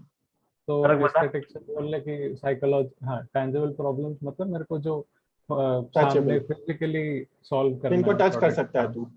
हाँ अच्छा, टैंजिबल का मतलब जो टच किया जाता है, इंटैंजिबल जो टचेबल। नहीं किया जा सकता। तो उसमें ये है कि जो टैंजिबिलिटी तेरे को चाहिए थी अपने प्रोडक्ट में, मान ले कि तो एक मतलब ऑटोमेटिक वेजिटेबल कटर बना रहा है, उसमें बस वेजिटेबल डाल दो, वो कट जाती है। तो वो तूने वो फिजिकली वो सॉल्व कर ली कि नाइफ ऐसे ऐसे ऐसे ऐसे होती है, ठीक है। उसके बाद जैसे कि देवेश भाई ने बोला कि आर्ट को अगर कोई प्रॉब्लम सॉल्व करने के लिए यूज करो, तो इंटेंजिबल प्रॉब्लम चाहिए कि हो सकता है कि नाइफ है ना, वो तो शार्प चीज है, लेकिन उसको किचन में रहना है, हाउस होल्ड प्रोडक्ट है वो, तो उसको थोड़ा सा इस तरीके से एस्थेटिकली डिजाइन करो। इंटेंजिबल प्रॉब्लम यही है अपनी, बस साइकोलॉजिकल प्रॉब्लम है, ताकि लोग अप्रोच कर सके, ताकि लोग उसको ऐसे डरे ना डिजाइन करने से, और बच्चे भी अगर देखें बाहर से तो वो ऐसा ना लगे कि यार मेरा मतलब बहुत रिपल्सिव मशीन ना लगे, और ये सब जो बाहर से होता है। तो टैंजिबल इंटैंजिबल प्रॉब्लम्स के में डिवाइड कर सकता है तो उसको। तो इसी को मैं एक एग्जांपल के थ्रू और थोड़ा सा एक्सप्लेन करना था। तो जैसे इंटेंजिबल अगर बोलेगा तो कोई किचन का पार्ट है अगर यूटेंसिल, तो बेसिकली किचन में अगर तू जाएगा तो तू उसको उसको एज अ नॉर्मल एक उस इकोसिस्टम का पार्ट है ये, तो उसके जैसे ही तू दिखाना चाहेगा उसको। तो जो विजुअली उसका एस्थेटिक्स है वो तू बोल सकता है कि इंटेंजिबल आपने किया है अगर डिजाइन किया है उसको तो। और जो टेंजिबल थिंग है जिसमें बेसिकली मेन पार्ट आ जाता है एर्गोनॉमिक्स, ठीक है। हम लोग यूजेबिलिटी और एर्गोनॉमिक्स हम लोग कैसे बेसिकली उसको यूज कर रहे हैं उस पर्टिकुलर प्रोडक्ट को, चाहे नाइफ हो चाहे पीलर हो, है ना, उसका बेसिक यूज क्या है, फिर आपके हाथों में कैसे यूज करते हो आप, तो उसको बेस्ट पॉसिबल वे में प्रोटोटाइपिंग और टेस्टिंग के थ्रू हम लोग बार बार बना बना के यूज कर करके देखते हैं कि भाई ये कंफर्टेबल पोजीशन है सबसे, और सबसे इफेक्टिव पोजीशन ये है इस टास्क को करने की। तो ठीक है, वो एक टेंजिबल थिंग हो गया वहां पे। ठीक है। अच्छा, आपने देवेश भैया कल ये हम बात कर रहे थे तो आपने ये बताया था कि एक चीज होती है डिजाइन में कि डिजायरेबिलिटी, वायबिलिटी और फीजिबिलिटी। तो आई वुड हाँ, लाइक कि आप थोड़ा सा उसको अप्रोचेस। और एक्सप्लोर करो कि मतलब क्या चीज होती है वो। हाँ, तो बेसिकली ये क्या है ना, डिजाइन थिंकिंग के अप्रोचेज हैं ये सारी। ये बेसिकली हम लोग तीन, जब ये एक एक्सपीरियंस इनोवेशन की बात करते हैं हम लोग, जब तब ये चीजें हम लोग सोचते हैं कि भाई हम लोग एक प्रोडक्ट बनाना है बेस्ट डिजाइन, और वो एक एक्सपीरियंस बेसिकली इनोवेशन होना चाहिए उसमें कुछ नया। तो हम लोग ये तीन बेसिकली क्या बोलते हैं इसको, अप्रोचेस फॉलो करते हैं हम लोग। इसमें हम लोग बोलते हैं कि भाई डिजायरेबिलिटी, वायबिलिटी और फिजिबिलिटी, तीन चीजें हम लोग उसमें ऐड करते हैं। तो उन उन तीनों का बैलेंस्ड प्रोडक्ट अगर जब हम लोग अगर निकाल पाएंगे, अचीव कर पाएंगे, तो वो बेस्ट पॉसिबल वे होगा। इसमें वायबिलिटी क्या है? वायबिलिटी ये है जिस क्लाइंट के लिए तुम बना रहे हो ये प्रोडक्ट, वो प्रोडक्ट बेसिकली मार्केट में कैसा है, और मार्केट में और कौन कौन सी चीजें अवेलेबल हैं जो कि वही सेम चीजें करती हैं, या उसकी वैल्यू क्या है, वो सब जो चीजें हैं वो वायबिलिटी में आ जाती है।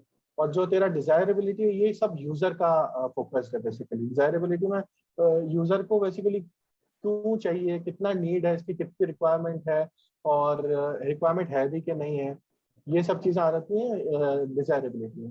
फिर आता है फीजिबिलिटी।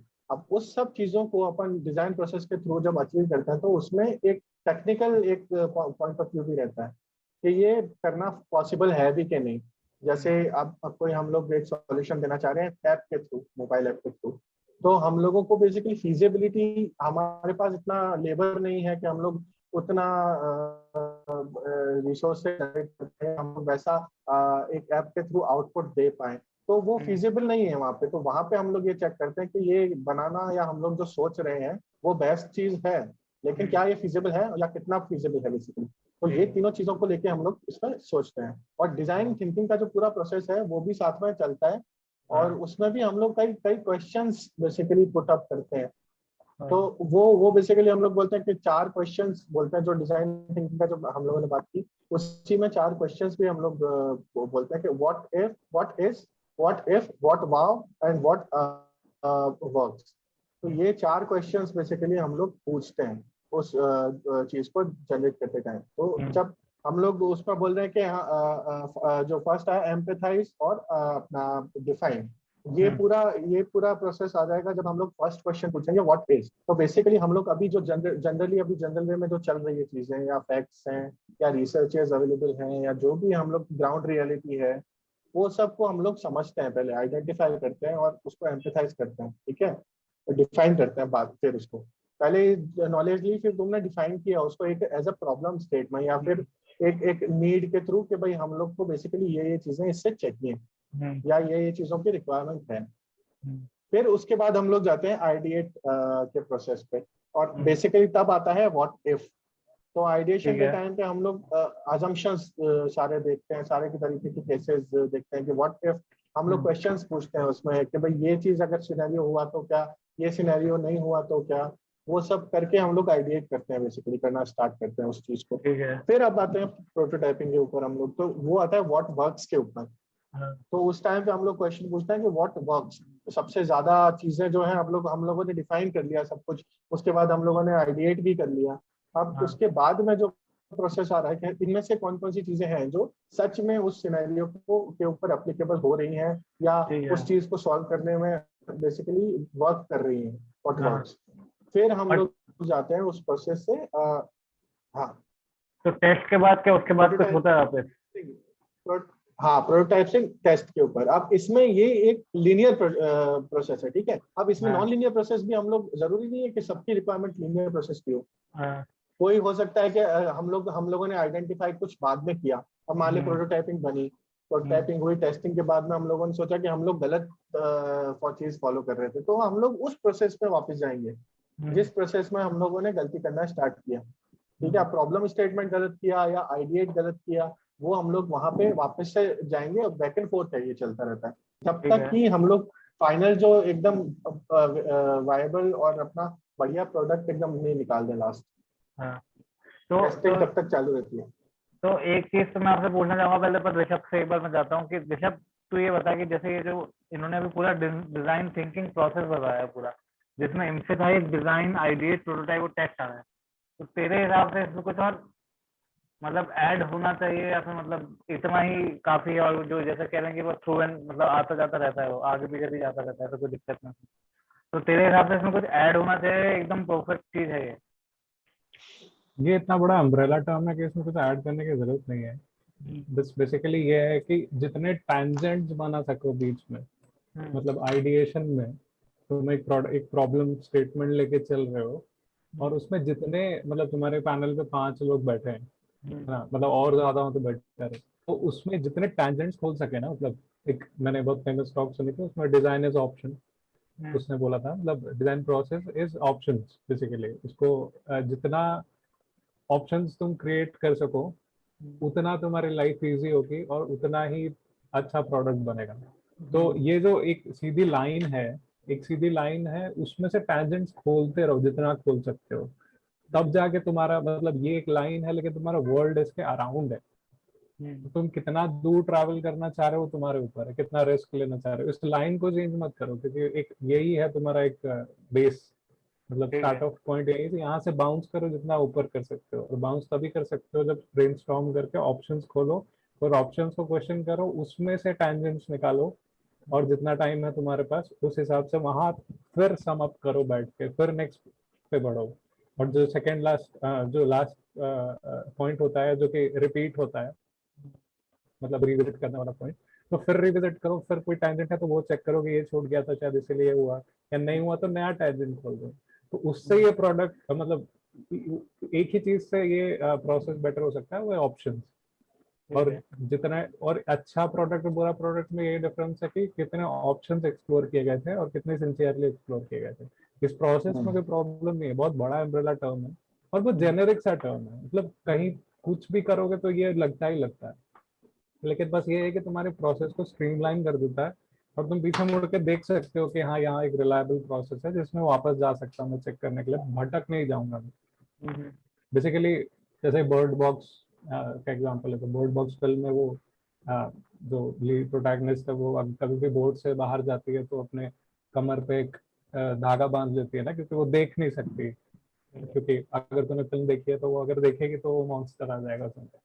तो वो बेसिकली वो उस पे बोट के साथ जो बंधा हुआ है एक रोप, वही कंस्ट्रेंट है उसका, बाकी वो कहीं भी जा सकती है, वो है चीज। तो वो रोप और इवन इसमें भी ना बहुत सारे अब अलग अलग मेथोडोलॉजी अलग अलग टेक्निक्स यूज करते हैं लोग, तो ये पर्सन टू पर्सन फिर से डिफर करता है। जो जो प्रोसेस उसको फॉलो कर रहा है जो बंदा या जो ह्यूमन, वो अपनी तरीके से उसको सॉल्व कर सकता है, अपनी तरीके से उसको मॉडिफाई कर सकता है, मोड कर सकता है। हाँ। तो मेरा अब देवेश भाई आपने सवाल ये है कि मतलब जैसे, तो ये तो हो गया डिजाइन थिंकिंग प्रोसेस है ना, कि डिजाइन थिंकिंग आप कैसे अपना अचीव कर सकते हो, सब चीजें। मैं ये पूछ रहा हूँ कि इसका कोई नेगेटिव, मतलब इसमें कुछ ऐसा चीज है कि जो सुधारा जा सकता है, जो मैं ऋषभ से पूछना चाह रहा था कि सुधारा जा सकता है तो और प्रॉपर किया जा सकता है बेसिकली इसमें सुधार ये बेसिकली सब सब चीजों को मिक्सअप करके, और ये अम्ब्रेला टर्म जो बोला है ना ऋषभ ने, तो वो एकदम परफेक्ट वर्ड है इसके लिए। अम्ब्रेला टर्म है वो बेसिकली डोम है। अब उसके अंदर आप उसको कैसे करते हो वो सब अपने ऊपर है। ठीक है। तो इन टर्म्स में ये बड़े बड़े प्रोसेसेस इन्होंने ऐसे ऐसे जनरलाइज प्रोसेसेस लिखे हैं, ये जो लिखा है एम्पैथाइज, डिफाइन, ये सब, कि इनमें आप ये बारीक कोई ये स्पेसिफिक पे है ही नहीं। ये बेसिकली क्या चेंज आप करने का बोलो, चेंज अपन जब जब करेंगे जब कुछ प्रोसेस छूट रहा हो चीज। ठीक है। तो अब इससे बढ़ के आगे आते हैं कि एक चीज मैं ऐड कर लूं यहाँ पे, बोल जो मैंने ऑब्जर्व किया था, जो मैं कल भी मेंशन किया था, कि लिमिटेशन एक्चुअली प्रोसेस से नहीं आती है, जितना भी बड़ा प्रोसेस हो। वो जैसे कि एनआईडी के स्टूडेंट्स जो थे वहाँ पे, जो मेरे क्लासमेट्स थे, उसमें लिमिटेशन दिखेगी तुमको। क्योंकि क्या होता है कि जब आदमी नया होता है कोई भी फील्ड में, और ये एक्चुअली स्टूडेंट्स तक भी ट्रू नहीं है, ये कैरी ऑन होता है, क्योंकि वही स्टूडेंट्स बनते हैं, मतलब कुछ 5, 6 या 10 साल तक वो बोझ कैरी करके जाएंगे स्टार्टअप्स तक या फिर नए कंपनीज तक। तो अगर तुम ये मान के चलो कि ये प्रोसेस जो है ये कोई चेक पॉइंट है या फिर ऐसा कुछ है कि ये कर लिया मैंने तो हो गया, नेक्स्ट पे बढ़ता हूँ फिर ये हो गया, तो आप रिवॉर्ड सिस्टम जैसा अगर ट्रीट करोगे कि मेरा प्रोडक्ट बनने वाला है क्योंकि मैंने 5 प्रोसेस कर लिया है, तो ये होता है जनरली कि प्रोसेस कोई चेक पॉइंट्स नहीं है। वो तुमको ये नहीं बोल रहे हैं कि तुम्हारा प्रोडक्ट बनने वाला है, वो न्यूट्रल है। वो तुम जितना उसको यूज करना चाहो उस प्लेटफॉर्म को उतना यूज कर सकते हो। लेकिन स्टूडेंट्स के साथ ये होता है, एक तो नए होते हैं स्टूडेंट्स में, मैं बोलूँगा नए स्टार्टअप्स में भी होता है, वो एक तो नए भी होते हैं, और उसके बाद ये होता है कि ये जो प्रोसेस है उसको उस तरीके से ट्रीट किया जाता है कि हमने इतने टाइम में ये कंप्लीट कर लिया, इतने टाइम में वो कंप्लीट कर लिया है, बिना उसका वो जाने, मतलब बिना उसका मतलब एसेंस क्या था, उसका पर्पस क्या था वो जाने। लेकिन ऑब्वियसली ये सब फील्ड में, और ये यंगर एज में मेरे साथ भी होता है, जैसे कि अपन को फिल्म लैंग्वेज में प्रॉब्लम होती है, या फिर हमको जैसे, तो बेसिकली जैसे हमको स्टोरी बोर्ड पढ़ाया गया था शुरू में, तो हमको बोला गया था कि ऐसे ऐसे फ्रेम्स बनाए जाते हैं और ऐसे ऐसे होता है, तो लेकिन उसमें कितनी चीजें होती है, ये कितना बड़ा और कितना डॉन्टिंग यूनिवर्स है, तब तुमको रियलाइज नहीं होता है। क्योंकि किसी स्टूडेंट को या किसी नए आदमी को बोलोगे कि, मैं एक्चुअली इसलिए भी बोल रहा हूँ क्योंकि ये सिर्फ स्टूडेंट्स के लिए वायबल नहीं है, ये सबके लिए वायबल है जिसको वो चीज समझ नहीं आई है, और वो 50 साल का आदमी भी हो सकता है। उसमें ये होता है कि जैसे कि स्टोरी बोर्ड्स के रूल्स पता चले ना तुमको, तो अगर तुम फुलफिल हो जाओगे कि मेरे को रूल्स पता है और मेरे को पता है इस फ्रेम में ड्राइंग बनानी है, और ये बहुत ट्रिवियल साउंड करता है लेकिन बहुत बहुत ज्यादा टाइम तक कैरी ऑन होता है, तुम ये नहीं इमेजिन कर पाते हो कि इसका प्रोसेस का मतलब क्या है, उसके अंदर कितना बड़ा यूनिवर्स एग्जिस्ट करता है, उसमें फिल्म लैंग्वेज है, उसमें ये आर्ट डिजाइन है, ये है वो है, और इंडिविजुअल पीसेस कहाँ पे फिट होते हैं उतनी छोटी सी ड्राइंग में, तब तक उसका कुछ होता नहीं। मतलब वही है, हर एक छोटे मतलब प्रोसेस के भी एक चेक पॉइंट में क्या क्या पीसेस कैसे फिट होते हैं, अगर तुम वो जानते हो तो ठीक है, नहीं तो ये प्रोसेस किसी काम के नहीं। वो है बस यही डिफरेंस है। देवेंद्र क्या करता है वो? हाँ हाँ, तो बेसिकली यही जो ऋषभ ने बोला ना, बेसिकली एक एक इमोशनल एस्पेक्ट्स हम लोग की वो गलती रहती है, बिकॉज ये जो पूरा प्रोसेस है ना, ये आपको मना नहीं करता कि आप इमोशनल एस्पेक्ट्स में मत देखो, बट यूजुअली क्या होता है कि बिकॉज ये एक प्रोसेस पूरा लीनियर टाइप का है और एक एक टेम्पलेट मिल जाता है, तो हम लोग इसको यूज करते करते करते करते करते करते ना, ये चीज है कि एक इमोशनल एस्पेक्ट जो है वो कम कम फॉलो कर पाते हैं या भूल जाते हैं उसको या साइडलाइन कर देते हैं बोले। तो वो चीज ये उसमें प्रोसेस की गलती नहीं है, ये डिजाइनर की गलती है। अगर वो चीज इसको मिस आउट कर रहा है तो ये डिजाइनर की गलती है बेसिकली। ठीक तो है। अब इसमें एक बेसिकली हम लोग कहीं कहीं पे एक मैंने सेमिनार देखी थी, तो उसमें एक डिजाइनर ने यूज किया, बेसिकली वो लोग वो बोलते हैं कि हम लोग इसमें जो सेंसेस बेसिकली यूज करते हैं, हमारे पास जो 5 सेंसेस हैं या 6 सेंसेस हैं, उनको फुलफिल करते हुए बेसिकली ऐसा डिजाइन होना चाहिए जो वो परफेक्ट डिजाइन होगा, जो वो तीनों जो पांचों अपने जो सेंसेस हैं उनको इम्पैक्ट करे किसी ना किसी तरीके से। और उसका आप बेसिकली ग्राफ भी बना सकते हो उसके थ्रू। एक तरफ आप इमोशंस या एक तरफ अपन सेंसेस रख रहे हैं, फिर एक तरफ नंबर रख रहे हैं 1 to 10 या 1 to 5 जो भी है, फिर आपका प्रोडक्ट उसको कितना अचीव कर पाता है उसके बेस पे आप पॉइंटिंग करते हो, तो वो एक ग्राफ निकल के आ जाता है वहां से। तो ठीक है। वो एक आपके पास डेटाबेस जनरेट हो जाता है, उस डेटाबेस के अकॉर्डिंग भी आप उसको फॉलो करके और इम्प्रूव कर सकते हो। ठीक है।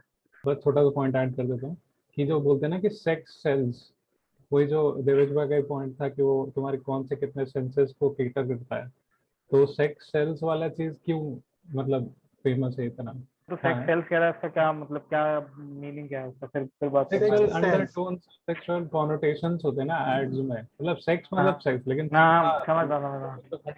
तो अंडरटोन्स रहता है। हाँ। और जितना तुम सजेस्टिव कर सकते हो, जैसे कार बेचना है तो कार के सामने लड़की, हर चीज के सामने लड़की, स्कूटर्स पूरा ब्रांड ही बुक्स पे है और यही सब।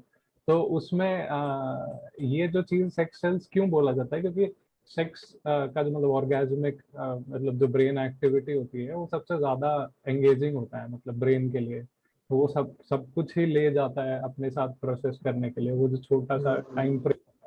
तो उसमें यह है कि पांचों सेंसेस आ जाते हैं, पूरा ब्रेन एक्टिवेट हो जाता है, एक्सेट्रा एक्सेट्रा सबसे ज्यादा। और उसके बाद उसको अगर तुमको अचीव करना है तो वो म्यूजिक के थ्रू होता है, जब तुम एकदम ऑटो मतलब ऑटो पायलट मोड पे चले जाता है ना, इम्प्रोवाइजेशन जहाज म्यूजिशियंस करते हैं, तो तब वो उतना कंपेरेबल लेवल का ब्रेन एक्टिविटी मिलता है।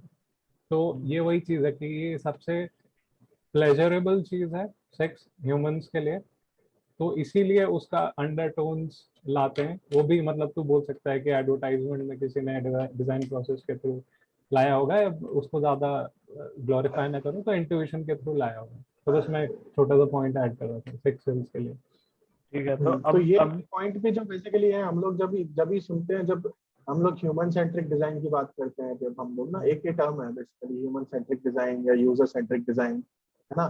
तो उसमें जब हम लोग बात करते हैं ना, तो 5 सेंसेस हम लोग को इसलिए ध्यान रखना है क्योंकि हम लोग अगर किसी चीज को ह्यूमन के लिए डेवलप कर रहे हैं, तो ये 5 सेंसेस उसमें कहीं ना कहीं इम्पेक्ट करेंगे ही करेंगे। तो ठीक है। जितने से ज्यादा सेंसेस आप यूज ले सको। अब जैसे कोई डिजिटल प्रोडक्ट बना रहा हूँ मैं, तो उसमें मैं स्मेल को नहीं ले सकता, ऑब्वियसली बात है, तो उसको स्किप किया मैंने, लेकिन बाकी के जितने भी सेंसेस मैं एक्टिवेट कर सकता हूँ, उस एक्सपीरियंस को बेसिकली देने के लिए मेरे को ऐसा उस तरीके से सोचना पड़ेगा। तो वो प्रोडक्ट में मेरे को डालना चाहिए बेसिकली, अगर मुझे ज्यादा इंट्रिगिंग प्रोडक्ट चाहिए या ज्यादा यूजेबल प्रोडक्ट चाहिए, अच्छा एक्सपीरियंस देने वाला। तो बेसिकली तुम्हारे प्रोडक्ट के साथ कोई ऐसी फन एक्टिविटी एंकर कर दो कि मैं तुम्हारा प्रोडक्ट देखता हूँ तो मेरे को फन याद आता है, तो वो भी तो तो मैं ले कैंपेन लूंगा। कैंपेन भी तो चलते रहता है ना उसके अराउंड, कुछ भी प्रोडक्ट के अराउंड। तो इसमें एक एग्जांपल दिया था उसी डिजाइनर ने उस बेसिकली सेमिनार के अंदर। तो उसने बताया कि एक डिजाइन कॉलेज में जब वो था, तो उन लोगों ने एक प्रोजेक्ट किया था। उस प्रोजेक्ट में क्या था कि उन लोग को सन डायल की वॉच बनानी थी, बेसिकली सन वॉच। तो सन क्लॉक बनानी थी, उसमें वो सब लोग नॉर्मल डिजाइन फॉलो कर रहे थे, ठीक है। कोई नया एलिमेंट ऐड कर रहा था, कोई कुछ कर रहा था, लेकिन एक उनमें से लड़का ऐसा था जिसने उस पूरे प्रोसेस को ही चेंज कर दिया। उसने क्या किया, उसने 5 अलग अलग एक कटोरियां ली, 5 अलग अलग स्मेल्स ली, ठीक है, उनको एक एक ऐसी 5 अलग अलग दूरियों पे रखा हम्म। कि जब जब बेसिकली सन की लाइट उस पर पड़ती थी, तो वो इवेपोरेट होती थी और उसमें से अलग स्मेल निकलती थी। तो वो Okay. 5 जब भी अलग अलग स्मेल निकलती थी तो उससे आप एक नोज वाला जो स्मेल वाला जो अपना सेंस है वो एक्टिवेट हो जाता था, और उसके थ्रू आप जान पाते थे कि 1 बज रहा है या 2 बज रहा है, 3 बज रहा है, कितना बज रहा ठीक है। है। तो ये एक उसका बिल्कुल एक इनोवेटिव तरीका था, एक बहुत क्रिएटिव तरीका था। तो ये भी उसने एक्सप्लेन किया था उस सेमिनार के अंदर। ठीक है। तो मेरे अब नेक्स्ट सवाल पे आते हैं कि जो अब जिस तरीके से आप बहुत देखो, जो ये डिजाइन थिंकिंग प्रोसेस है, ठीक है, ये है 1800 या फिर 19 सेंचुरी से है ये, ठीक है। तो ये अभी अचानक से ऐसा क्यों हो रहा है कि एकदम अचानक से इस पे इतना कोर्सेज और सब चीजें क्यों चालू हो रही हैं आप दोनों के हिसाब से?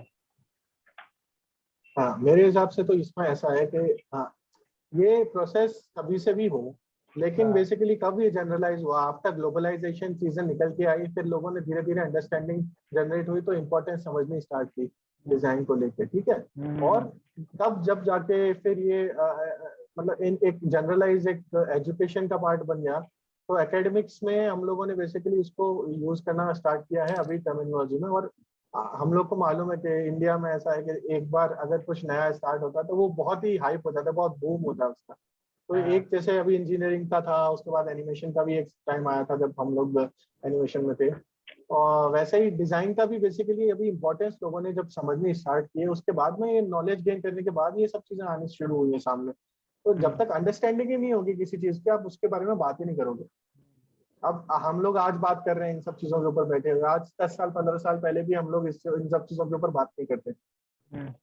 तो मतलब इन अ जनरल सेंस कि अगर मतलब जैसे इंडिया की बात कर ले, बाहर कंट्रीज में भी हो ही रहा है कि हम जैसे डिजाइन थिंकिंग, आपको क्या लग रहा है कि ये क्या कैपिटलाइजेशन, मतलब पैसा, जहाँ पे मैं कैपिटलाइजेशन की बात कर रहा हूँ, मैं कह रहा हूँ कि पैसा बनाने का सोर्स है क्या? ऋषभ तू बता, फिर कर रहा था। ऐसा बनाने का सोर्स है। एक और चीज मैं ऐड करूंगा कि ये साइकोलॉजिकल पॉइंट भी हो सकता है कि अगर तुमको मतलब बेसिकली कोई भी चीज तुमको अपने रीच में देगा, जैसे कि मान लो कि स्टार्टअप का रेवोल्यूशन चल रहा है तुम्हारे कंट्री में, या तुम्हारा टाइम हिस्ट्री में अलाउ करता है कि तुम एक स्टार्टअप खोल सको, तो और सबके पास एक्सेसिबिलिटीज है टेक्नोलॉजी की जिससे वो कनेक्टेड है। मान ले कि यूआई यूएक्स का डिजाइन का मार्केट इतना बड़ा नहीं है, पर्टिकुलर डिजाइन फील्ड्स का मार्केट बड़ा, यूआई यूएक्स का मार्केट ब्लाइंडली मतलब वो कितना बड़ा है उसको इमेजिन नहीं कर सकते। दूसरे जैसे फिल्म से रिलेटेड मान ले, अगर एनिमेशन को ले ले, तो ऐसा नहीं हुआ है कि सब कुछ इक्वली बढ़ा है। तो यूआई यूएक्स इसलिए बढ़ा है क्योंकि टेक्नोलॉजी बढ़ रही है, टेक्नोलॉजी के साथ लोगों के हाथ में डिवाइसेस आ रहे हैं, तो उसमें इंटरफेसेस चाहिए, इसलिए यूआई यूएक्स बढ़ा। और कोई भी आदमी स्टार्टअप खोल सकता है, कोई भी आदमी बेसिक डिजाइन थिंकिंग पढ़ के वो अपना छोटा छोटा ऐप बना सकता है, छोटे छोटे प्रोडक्ट्स बना सकता है। इसीलिए वो वाइड स्प्रेड हो रहा है क्योंकि मोनोपोली नहीं है किसी की उस चीज को लेकर, डिसेंट्रलाइज हो चुकी है चीजें। कि ऐसा कुछ नहीं है कि एक पार्ले जी है तो दूसरी बिस्किट फैक्ट्री अकेली मर जाएगी, बेच नहीं पाएगी। इसमें ऐसा है कि मैं ऐप बनाऊंगा और तुम भी ऐप बनाओगे, दोनों ऐप स्टोर में जाएंगे। हमको पता है कि फेयर गेम नहीं होता है, लेकिन तुम्हारे पास चांसेस है कि तुम एक एक अपना नाम बना सकते हो उस चीज को लेकर, और बहुत मिनिमल रिक्वायरमेंट्स में, और सिर्फ अपने आप को इन्फॉर्म करके बहुत आगे जा सकते हो। तो एक ये चीज भी होती है कि ये ब्रेन का मतलब फंक्शन, मतलब ऐसा नहीं कि मैं स्ट्रांग हूँ तो मैं मतलब बेटर लेबर हूँ और इसीलिए मेरा सोसाइटी में नाम ज्यादा है। तुम स्मार्ट हो इसलिए मतलब इंफॉर्मेशन एरा का यही फायदा है कि सबके पास एक ब्रेन है, और जो जितना आइडिएट कर सकता है वो उतना आगे बढ़ेगा, और वो टेक्नोलॉजी उसको एड करेगी। तो मेरा एक ऋषभ ने एक बहुत अच्छा पॉइंट इसमें रेज किया, जो मतलब एक्सेसिबिलिटी के साथ साथ जो अभी एक साइड था कि इस जो कन्वर्सेशन था कि उसमें एकेडमिक्स को लेके और जो नॉलेज गेन करने को लेके और एक्सेसिबिलिटी को लेके बेसिकली बात की। बट एक उसका एस्पेक्ट ये भी था कि हम लोग बेसिकली जो भी चीजें ह्यूमंस के लिए बनाते हैं या जो भी चीजें ह्यूमंस की लाइफ को इम्पैक्ट करेंगे, उनमें हमेशा बूम आएगा ही आएगा किसी भी तरीके से। अब यूआई यूएक्स में ज्यादा बेसिकली पैसा क्यों लोग लगा रहे हैं, बिकॉज ये लाइफ चेंज कर रहा है लोगों की और डायरेक्ट पर्सनली इम्पैक्ट कर रहा है उनकी, उनको बेसिकली ऐसी ऐसी चीजें नहीं दे रहा है जो बहुत कॉम्प्लेक्स हुआ करती थी पहले, या फिजिकली हम लोग बहुत सारी चीजों को अचीव कर पा रहे हैं विद डिजिटल मीडियम। जैसे हम लोग डिजिटल एक ऐप बनाते हैं, बट हम लोग बहुत सारी चीजें अब डिलीवरी जो चालू हुई है, ये सब जोमेटो, अमेजोन वगैरह, ये सब तो इन सब चीजों ने बहुत कुछ हम लोग का फिजिकली चेंज कर दिया है, जबकि ये चीजें चालू हुई थी डिजिटल प्लेटफॉर्म्स के थ्रू, एक मैकेनिज्म के थ्रू। तो मैं बेसिकली देखो, मैं जो जैसे ऋषभ ने बोला कि इसको सीखना मतलब डिजाइन थिंकिंग प्रोसेस को समझना और उसको प्रैक्टिस करना अपने आप में एक चीज है जो मतलब लोग लुक आउट करते हैं कि मतलब कि ऐसा हो सकता है, फिर हम चेंज कर सकते हैं इस चीज को बढ़ गए। लेकिन मैं ये पूछ रहा हूँ कि जिस तरीके से कैपिटलाइजेशन की जहाँ पे बात कर रहा हूँ कि अभी क्या हो रहा है कि जिस तरीके से आप सब बोल रहे हो कि मान लो एमबीए का कोर्स का एक सब्जेक्ट हो सकता है डिजाइन थिंकिंग प्रोसेस, जिसमें आप अलग अलग एक्टिविटीज कर रहे हो और सब चीजें कर रहे हो, लेकिन डिजाइन थिंकिंग प्रोसेस अपने आप में एक कोर्स, ठीक है, जो आजकल कॉलेजेस या स्कूल वाले कर रहे हैं, तो वो कैसे इम्पैक्ट कर रहा है चीजों को या करेगा आपके हिसाब से, मतलब फ्यूचर में कैसे इम्पैक्ट करेगा उस चीज को हमारी मतलब तो हमारी थिंकिंग से लेके और वैसा कि जैसे क्या क्या ये जो डिजाइन थिंकिंग प्रोसेस एक टिक मार्क बन के रह जाएगा हमारे सिर्फ रेज्यूमे पे, तो उस नहीं, हिसाब से बेसिकली पूछ रहा हूँ ये टिक मार्क बन के तो नहीं रह सकता। क्यों? क्योंकि हम लोग बेसिकली ये चीज ऐसी ऐसी है कि एक टूल मिल गया हम लोगों को, उसके थ्रू हम लोग बहुत बहुत, बहुत बड़ी बड़ी चीजों को अचीव कर सकते हैं या मैं। सॉल्व कर सकते हैं। तो ये टूल तो हमेशा रहने वाला है। और जहाँ तक बात है कैपिटलाइजेशन की, तो कैपिटलाइजेशन तो मैं बोलता हूँ हर चीज, जिस भी चीज का कैपिटलाइजेशन होता है वो तो खराब ही है एक किसी ना किसी तरीके से। तो और वो होगा किसी भी फील्ड में होगा, वो ये नहीं है कि डिजाइन फील्ड में या किसी भी चीज में। जब तू कैपिटलाइजेशन की बात करता है तो आई एम अज्यूमिंग कि तू उन लोगों की बात कर रहा है जो केवल डिजाइन थिंकिंग का हवा बना करके और प्रॉपर उसको यूज भी नहीं करते हैं, या उसको एक बहुत लिमिटेड वे में यूज करके और बहुत बड़ा तरीके से दिखा के और ओनली पैसा बनाते हैं। हाँ, राइट। मैं बेसिकली कह रहा हूँ कि जो जो जैसे जैसे मैं वही अभी भी कह रहा हूँ कि डिजाइन थिंकिंग एक कोर्स का सब्जेक्ट हो सकता है, जैसे अपना हो गया कि जैसे अगर आप कॉमर्स ले रहे हो तो इकोनॉमिक्स और सब चीजें आ गई उसमें, तो मैं वही कह रहा हूँ कि उसका है ना एक सब्जेक्ट हो सकता है डिजाइन थिंकिंग, लेकिन अपने आप में कोर्स बनाना डिजाइन थिंकिंग का ये एक थोड़ा सा मुझे लग रहा है कि प्रॉब्लमेटिक चीज है कि आप जैसे अगर नहीं, मान लो नहीं है वो। कोर्स तो में क्या होता है? कोर्स में क्या होता है, अगर फुल टाइम कोर्स है कोई या शॉर्ट टाइम कोर्स है, उसमें कई तरीके के प्रोजेक्ट्स इन्वॉल्व होते हैं, उसको आप प्रैक्टिस करते हो। तो ये बेसिकली जो चीजें हैं, आप अब देखो मैंने एक चीज, एक किताब लिख के दे दी, तो हाँ पढ़ करके उसका उसको एक बार नॉलेज गेन करने का, बट उसका इम्प्लीमेंटेशन, उसका एप्लीकेशन कहाँ पे होगा, कैसे होगा, कौन कौन सी डिफिकल्टीज फेस करनी पड़ेंगी, देखो जब तक समझ नहीं आएगा, जब तक तू ग्राउंड लेवल पे उसको करके नहीं देखेगा। तो तो यही है, एनवायरनमेंट प्रोवाइड करता है ना जो एकेडमिक्स, हाँ और जो बेसिकली प्रोजेक्ट करके हम लोग और एक्सपीरियंस जो लोग हैं उनसे हाँ हाँ हाँ कंसल्ट करके या यूजर्स से हम लोग सीख करके रिसर्च करके पूरा प्रोसेस हम लोग करते हैं। हाँ तो वो लर्निंग का एक पार्ट है। तो लर्निंग के इसीलिए कोर्सेज होते हैं। तो आपको क्या लग रहा है कि फ्यूचर में कंपनीज में क्या ऐसे मतलब पोजीशंस होंगी जो सिर्फ डिजाइन थिंकर्स के लिए होगी, डिजाइनर्स के लिए नहीं, डिजाइन थिंकर्स के लिए, डिजाइनर्स के लिए अलग उसमें वो रहेगा कि, तो मैं बड़ी है, कंपनी की बात कर अभी रहा भी हूँ, है, अभी भी है, अभी भी है। हाँ, तो डिजाइन थिंकर डिजाइनर्स की डिजाइन बात नहीं कर रहा डिजाइन हूँ। डिजाइन थिंकर्स अलग हैं, डिजाइन हाँ स्ट्रेटेजिस्ट अलग हैं। और ओके इवन वो लोग डिजाइन बैकग्राउंड से होते भी नहीं है, कई लोग ऐसे भी हैं। हाँ लेकिन उन लोगों को पूरा प्रोसेस प्रैक्टिस में होता है और पूरा प्रोसेस उनको मालूम होता है, और हाँ वो लोग अप्लाई करते हैं। बट उसमें क्या होता है, उनकी कैलकुलेशन और उनका जो वो पार्ट है, स्ट्रेटेजिक पार्ट है जो उनका ब्रेन का, वो पार्ट ज्यादा एक्टिवेट होता है बेसिकली। और ठीक है जो हम लोग, कुछ कुछ लोग उनमें से होते हैं जो बेसिकली ग्राफिकल या यूआई, जैसे अब यूआई यूएक्स की बात करें तो यूएक्स डिजाइनर्स जो हैं वो स्ट्रेटेजिस्ट होते हैं।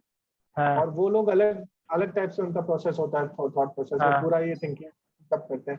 और हम्म ओनली अगर यूआई यूआई डिजाइनर अगर होगा प्रॉपर, हाँ ओनली खाली यूआई डिजाइनर, तो हम्म वो, उसको मालूम होगा भले ही, लेकिन वो जब काम कर रहा होगा तो उसको फोकस पॉइंट उसका यूआई होगा।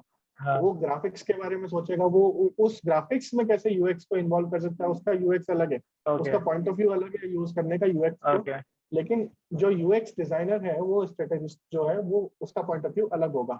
ठीक है, चीज को कैसे मिसयूज किया जा सकता है, अगर हम कह रहे हैं कि कैपिटलाइज मार्केट में आ रहा है और मतलब अलग अलग पोजीशन जब बन रही हैं अभी भी डिजाइन थिंकर्स की, तो इस चीज का मिसयूज कैसे हो सकता है, अगर है कोई ऐसा मतलब, अगर नहीं है तो सोच मिसयूज चलिए। मिसयूज नहीं हो सकते, मिसयूज होगा कुछ टाइम के लिए, टेम्पररी होती है ये सब चीजें। लोग because of lack of knowledge लोग हम्म स्टार्ट करेंगे, हम्म लेकिन वो टेक नहीं पाएंगे उतना।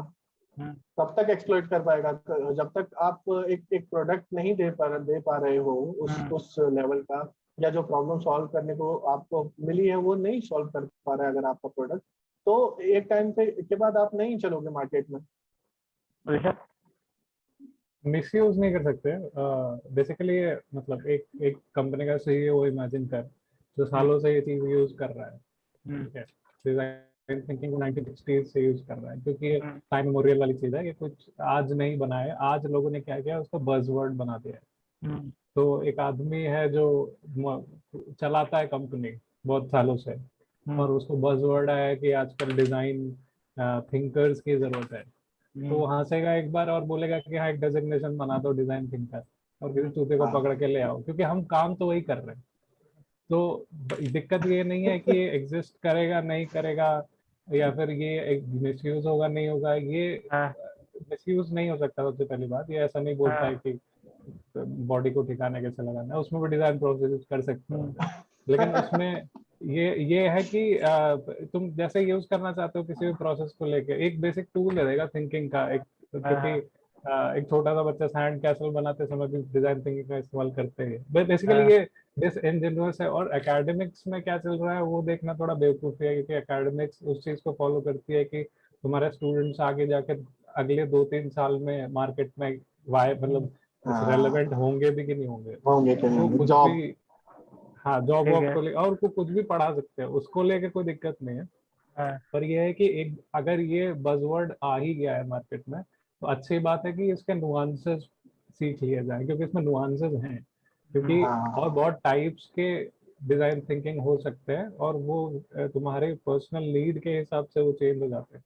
तो अगर तुम उस तरीके से सीख सकते हो तो ठीक है, नहीं तो फिर तो क्या आएगा और चला जाएगा। कल को कोई और टेक्नोलॉजिकल फील्ड, मतलब कोई और फील्ड आ जाएगी, जैसे पहले इंजीनियरिंग थी अभी डिजाइन है, और कुछ कल और कुछ आ जाएगी। राइट। कि what is a good design according to you? पहले ऋषभ से चालू करता, फिर धीरे धीरे आपको बताता हूँ, है ना? गुड डिजाइन बेसिकली जैसे कि मैंने बोला कि मेरे हिसाब से तो सबसे पहले उसका फंक्शनल प्रोसेस पूरा होना चाहिए, उस टाइम के हिसाब से जो उस टाइम के रिक्वायरमेंट थे वो पूरा कंप्लीट करता है, और उसके जो भी करंट एस्थेटिक्स चल रहे हैं वो उसको फॉलो करता है। मतलब वो उस एस्थेटिक्स को तो छोड़ ही देते हैं, क्योंकि वो कुछ भी हो सकती है, पर वो फंक्शनैलिटी पे एकदम सही हो और मार्केट के लिए अपीलिंग हो, क्योंकि किसी और के लिए बनाया गया तो वो अच्छा प्रोडक्ट है लेकिन वो खरीद नहीं रहा तो मतलब नहीं है। तो वो एक चीज होनी चाहिए। और ऊपर से मतलब थोड़ा टाइम को भी टेस्ट कर, मतलब टाइम मतलब एज करे अच्छी तरीके से। ऐसा नहीं कि मतलब 2 साल बाद कोई रिलेवेंसी नहीं है उस चीज का। मतलब ऐसे प्रोडक्ट्स भी एग्जिस्ट करते हैं जो उस पर्टिकुलर ईयर को या 2 साल को ही सर्व करते हैं, उसको भी गुड डिजाइन बोल सकते हो। लेकिन जैसे कि हम स्पून है, जैसे मतलब अपने नेचर के हिसाब से स्पून ऐसा है कि हमेशा चलेगा, और अगर तुम एक ऐप बना रहे हो जो 2 साल के लिए वायबल है, तो उसको उस रिक्वायरमेंट को फुलफिल कर दे, तो वो गुड डिजाइन है। नहीं नहीं, अपनी रिक्वायरमेंट्स जो है, जिस चीज को लेके चले थे तुम, जो तुम स्टेटमेंट है वो कम्प्लीटली फुलफिल हो जाए और यूजर भी सेटिस्फाई हो जाए कि मैं ये ले सकता हूँ, तो ये गुड डिजाइन। तो तेरा एक एग्जांपल दे जो तू मतलब डे टू डे लाइफ में वैसे यूज करता डे टू डे लाइफ में तो बहुत कुछ है, कैंची है मेरे पास, चश्मा है, वैकॉम है, कीबोर्ड, जितना भी चीजें हैं। मतलब अब इस चीज को नैरो डाउन नहीं किया जा सकता कि कौन सी चीज है। एक चीज अच्छा को डिजाइन है कौन सा नहीं। एक चीज को चूज करके बोल दो ना। मतलब मान ले कि ये मॉइस्चराइजर की बॉटल है, ठीक है, उसका काम ये था कि वो बेसिकली खोलने में इजी हो, तो मैं इसको ऐसे खोल सकता हूँ, सिर्फ ऐसे करके खोल सकता हूँ, ठीक है। यहाँ पे भी प्रॉब्लम है क्योंकि अटक गया, तो ये बेटर हो सकता है, ये है। उसके बाद वो स्क्वीज करने पे मॉइस्चराइजर बाहर आना चाहिए, इतना ही काम है उसका। और इसमें एक एक्स्ट्रा एडवांटेज है कि ग्लास का बॉटल नहीं है, तो मैं इसको गिरा सकता हूँ। तो ये एक चीज है लॉन्ग लास्टिंग जो है। और ये इस बॉटल और इस सोल्यूशन के साथ रिएक्ट नहीं करता है अंदर, एकदम आइसोलेटेड जैसे कंटेनर है, तो ये गुड डिजाइन हो सकता है इसको। ठीक है, देख लिया। हाँ, तो मेरे हिसाब से तो 4 वो कीवर्ड्स लिखे हैं मैंने अभी, तो वो मेरे को लगता है कि गुड डिजाइन के लिए बहुत इंपॉर्टेंट है। एक तो है फंक्शनल, तो ठीक जो है। भी वो पर्पस सॉल्व कर रहा है उसके लिए फंक्शनल होना चाहिए वो, ठीक है। फिर एक होना चाहिए यूजेबल, ठीक है, यूजेबल और सेल्फ एक्सप्लेनेटरी, मतलब अपने आप में स्पीक करने वाला, बोलने वाला होना चाहिए। उसमें आपको ऐसा नहीं होना चाहिए एक अलग से मैनुअल देना पड़े, आपको बहुत कॉम्प्लेक्स हो और उसके बाद उसको आपको मेथड्स याद करने पड़ रहे हैं, स्टेप्स याद करने पड़ रहे हैं। ऐसा नहीं होना चाहिए। कोई प्रोडक्ट है, अगर प्रोडक्ट की मैं बात करूँ तो वो इतना इजी टू यूज होना चाहिए और इतना सिंपल क्लीन होना चाहिए कि वो यूजर जब फर्स्ट टाइम यूजर है उसके लिए बहुत इजी हो यूज करने के लिए। ठीक है। और सस्टेनेबल, जो अभी ऋषभ ने बोला ना, उसके लिए कीवर्ड मेरे को सस्टेनेबल बेसिकली सही कीवर्ड लगता है। आपके हिसाब से आपके अराउंड में कोई एग्जांपल दो आप, जो आप डे टू डे यूज करते हो। हाँ, बहुत सारे एग्जांपल्स, जैसे एक चूज हम करके लोग दो कभी। हाँ। टूथपेस्ट यूज करते हैं हम लोग। और हम लोग जैसे, अब मैं एग्जांपल अगर दूं तो जैसे एक एक एग्जांपल अच्छा याद आता है मेरे को, हाइंस केचप की बोतल है, हाँ। ठीक है। तो हाँ। हाँ, हाइंस हाइंस केचप की बोतल है, उसको उन्होंने रिवोल्यूशनाइज कैसे किया। तो नॉर्मली हम लोग जो केचप की बोतल्स यूज करते थे, वो एक तो पहले तो कांच की बोतल्स होती थी, ठीक है। तो उसके उसके अंदर आप जो लास्ट में जब बचता था तो आप उसको निकालने में आप बहुत टाइम वेस्ट कर देते थे, which is frustrating for the user. तो हाँ। उसको सॉल्व करने के लिए तो प्लास्टिक की बॉटल उन लोगों ने यूज की, ठीक है। फिर उन्होंने एक सबसे बड़ा काम क्या किया कि उसको ऐसा डिजाइन किया कि वो ढक्कन के बल स्टैंड हो सकती है, अपसाइड डाउन। हाँ। ठीक है। हाँ, तो वो एक बहुत बड़ा चेंज था कि क्योंकि जो बॉटल्स नॉर्मली हम लोग यूज करते हैं वो उसमें ऊपर ढक्कन रहता है और उसको आपको उल्टा करना पड़ता है जब लास्ट आता है उसका। तो वो बहुत ही एक स्ट्रगल हो जाता है उसको निकाल पाना केचप को। तो ठीक ये है। एक बहुत ही अच्छा अच्छा और यूजेबल डिजाइन था उनका। सिंपल चेंज था लेकिन बहुत बहुत हम्म। इफेक्टिव चेंज था, जो कि उनकी ठीक है। पूरी बेसिकली प्रोडक्ट को अच्छा बना देता है और अलग बना देता है सबसे। ठीक है। ठीक है। तो मैं इससे एक रिलेटेड क्वेश्चन ये है कि हम, क्योंकि जिस जिस एज और एरा में हम हैं, तो वहां पे ऐसा हो गया है कि सस्टेनेबल का मतलब एनवायरमेंटल फ्रेंडली भी हो गया है। ठीक है। हाँ तो आपको क्या हाँ। लगता है कि जिस तरीके से हम प्लास्टिक यूज करते हैं, क्योंकि जैसे अब मैं कह सकता हूँ कि मेरा ये है ना, ये जेल है जो मैं दांत पे लगाता हूँ, ठीक है, इसकी बोतल खत्म हुई तो मेरे को दूसरी बोतल लेके आनी पड़ी और उस बोतल को फिर डंप करूंगा तो वही बात है कि वो जाएगा तो बाहर ही कचरे में। तो प्लास्टिक का ऑल्टरनेटिव क्या है इन फ्यूचर, अगर आपको इसके बारे में इंफॉर्मेशन है, या फिर मतलब हम सस्टेनेबिलिटी को कैसे और डिजाइन का पार्ट बना सकते हैं। तो देखो, प्लास्टिक का बहुत सारे बेसिकली इसके ऑल्टरनेटिव्स हैं जो हम लोग नेचुरल चीज़ों से एक्सट्रैक्ट करके बनाते हैं। साबूदाने से भी बन सकता है, मकई से बन सकता है, बहुत सारी चीज़ें हैं ऐसी जिससे हम लोग एकदम एग्जैक्ट पीईटी जैसा प्लास्टिक ट्रांसपेरेंट तैयार कर सकते हैं। बट उसमें भी कई तरीके के प्लास्टिक्स हैं। उसमें अब जो पीईटी जो बॉटल्स हम लोग यूज करते हैं नॉर्मली ट्रांसपेरेंट वाली, अगर वैसा प्लास्टिक आप बनाओगे तो वो भी टाइम लेगा जमीन में गलने के लिए। तो ये जो टाइप्स है ना प्लास्टिक के, ये उसमें भी है, नेचुरल में भी। चाहे वो आप बोल सकते हो कि वो बायो प्रोडक्ट हैं, बट वो बायो प्रोडक्ट ऐसे हैं कि वो बायो सोर्सेज से बने बने हैं एक्सट्रैक्ट करके, लेकिन वो बायो फ्रेंडली नहीं है। हर प्रोडक्ट बायो फ्रेंडली नहीं है, ये एक बहुत बड़ा मिथ है। लोग सोचते हैं कि नहीं हर होता है बायो क्या? प्रोडक्ट जो है वो बायो फ्रेंडली होता है, नहीं होता। ठीक है। ठीक है। उसको भी गलने में उतना ही टाइम लगता है, वो भी उतना ही हार्मफुल है। अगर सी में जाएगा तो वो भी वैसे ही रिएक्ट करेगा, जो एनिमल्स हैं उसको फंस जाएंगे या उसको गिटक जाएंगे, वो भी ठीक बिल्कुल है। वैसे ही यूज करेगा। तो इसमें हम लोग को ऐसा ऐसा देखना पड़ेगा जो सबसे कम टाइम ले गलने में, वैसी चीजों को हम लोग को ईटेबल। अब कुछ प्रोडक्ट्स हैं ऐसे जो स्पून्स और फोक्स वगैरह यूटेंसिल्स आए हैं, कुछ लोग बना रहे हैं उसको इन्हीं कुछ एलिमेंट्स से, तो वो आप खा सकते हो डायरेक्टली। बट टाइम उतना आपको वही है कि एक एक सॉलिड मटेरियल अगर आपको चाहिए बहुत टाइम यूज करने के लिए, रिसाइकल करने के लिए, तो आपको उतना ही ड्यूरेबल बनाना पड़ेगा। और अगर वैसा ही ड्यूरेबल प्लास्टिक आपने नेचुरल एलिमेंट से क्रिएट कर दिया तो भी वो उतने ही हार्मफुल होगा सोसाइटी के लिए और एनवायरनमेंट के लिए। हाँ, वो एक डिजाइनर को बेसिकली और जो क्लाइंट्स हैं उनको बेसिकली ये सोचना होता है। पर्टिकुलर कोई मटेरियल निकला हो प्लास्टिक को रिप्लेस करने के लिए, वो तो मेरे को आइडिया भी नहीं। लेकिन हाइपोथेटिकली मान लेते हैं कि प्लास्टिक निकल जाता है आज, तो एक्चुअली प्लास्टिक को एग्जैक्टली वैसे रिप्लेस कर सकता है, तो अपने लिए वो खुशखबरी नहीं है। क्योंकि सबसे पहली बात, उसके वैसे उसको एक्सेप्ट होने में इतना टाइम लगेगा और उसका मास प्रोडक्शन में इतना टाइम, जैसे कि मान ले कि इलेक्ट्रिक कार्स कोई ले ले, तो वो एग्जिस्ट करती है लेकिन वो अभी तक रोड्स पे उस लेवल पे नहीं है, और उसको एक्सेप्ट करते करते शायद हो 10 साल 20 साल और लग जाएंगे।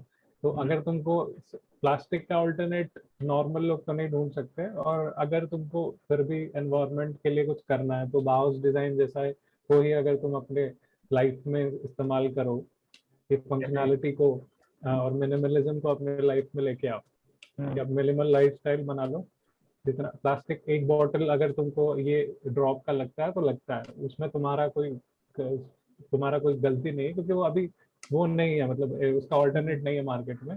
लेकिन मिनिमम लाइफस्टाइल में आ जाओ, जिससे तुम्हारा कम से कम जब तक वो मार्केट में आ सकता है वो ऑल्टरनेट प्लास्टिक का, तब तक कम से कम कुछ साल मेरे को सस्टेन कर सकते हो तुम। मेरे को इस चीज में ऐसे ही लगता है कि आप क्योंकि मैं एक बंदे का इंटरव्यू कर रहा था, वो इसका काम यही करता था। वो क्या करता था कि ऋषिकेश की तरफ कचरा जितना जमा होता था ना, वो सब उनको ऐसा डंप करते थे और वो अलग अलग सेग्रीगेट करते थे कचरे को, ठीक है, कोई एनजीओ हम्म, टाइप। तो उन्होंने कहा था कि अब हम्म, प्लास्टिक ऐसा हो गया कि प्लास्टिक इस उंगली की तरह हो गया है। अगर आप हम्म, काटोगे तो प्रॉब्लम दिखेगी, नहीं काटोगे तो आपको ऐसा लगेगा कि हाँ सब तो सही है, कोई राइट। दिक्कत नहीं, सॉर्टेड है। तो उसके मुझे पता नहीं सबसे सही एग्जाम्पल एक ये लगता है कि जो अपना ये हैंड वॉश का बॉटल आता है, बॉटल आपने एक बार खरीद लिया तो बस आपको सिर्फ लिक्विड लेके आना है, जो कि उसका उसका जो पैकेजिंग होता है वो उसका होता है, जो अपना टिन फॉइल जैसा जो पेपर रहता है उसका होता है। तो वो एक मुझे लगता है कि वो थोड़ा सा उसको और यूज करना, क्योंकि इतनी छोटी छोटी बॉटल कितनी बार यूज करोगे यार, कितनी बार खरीदोगे, वो वाला लेकिन सीन है। एक चीज है कि अब उसमें साइंटिफिक कुछ वो रेवोल्यूशन ही लगेगा, उसका मटेरियल का हम्म, रिप्लेसमेंट लगेगा, तो ऐसे नहीं छोटे लेकिन मोटे चेंजेस मटेरियल करके मैंने, नहीं कर सकते।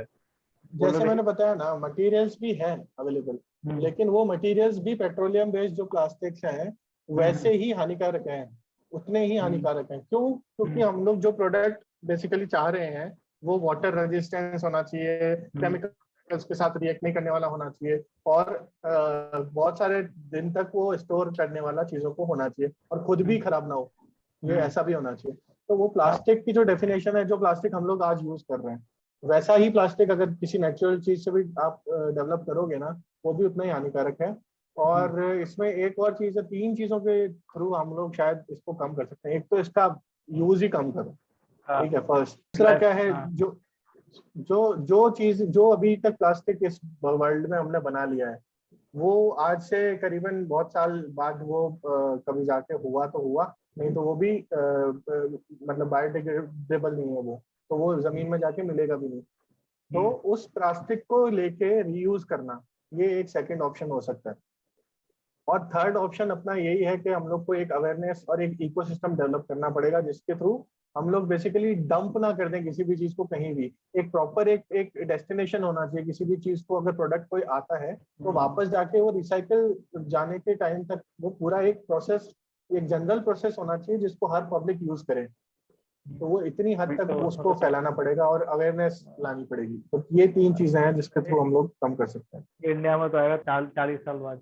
अच्छा, मैं कह रहा था कि एक लास्ट क्वेश्चन और है जो मेरे दिमाग में है कि अभी आजकल 3D इमेजिंग या 3D प्रिंटर्स का बहुत काम मतलब हो रहा है, उस पर कुछ ना कुछ हाँ, डेवलपमेंट या कुछ हो रहा है कि प्रोडक्ट डिजाइन में, या फिर मतलब बेसिकली आप क्या डिजाइन को किस तरीके से नया या फिर मास प्रोडक्शन को किस तरीके से नया आयाम दे सकते हो। तो आपका कोई टेक है इस पे कि मतलब कि जैसे 3D इमेजिंग आपको स्पेसिफिकली अगर यूज आएगा या फिर नहीं आएगा, और मतलब किस तरीके से आप देखते हो उसका फ्यूचर क्या है, ऋषभ। हाँ, 3D इमेजिंग मतलब 3D इमेजिंग और प्रिंटिंग साथ में ले लेते हैं हाँ उसमें। हाँ।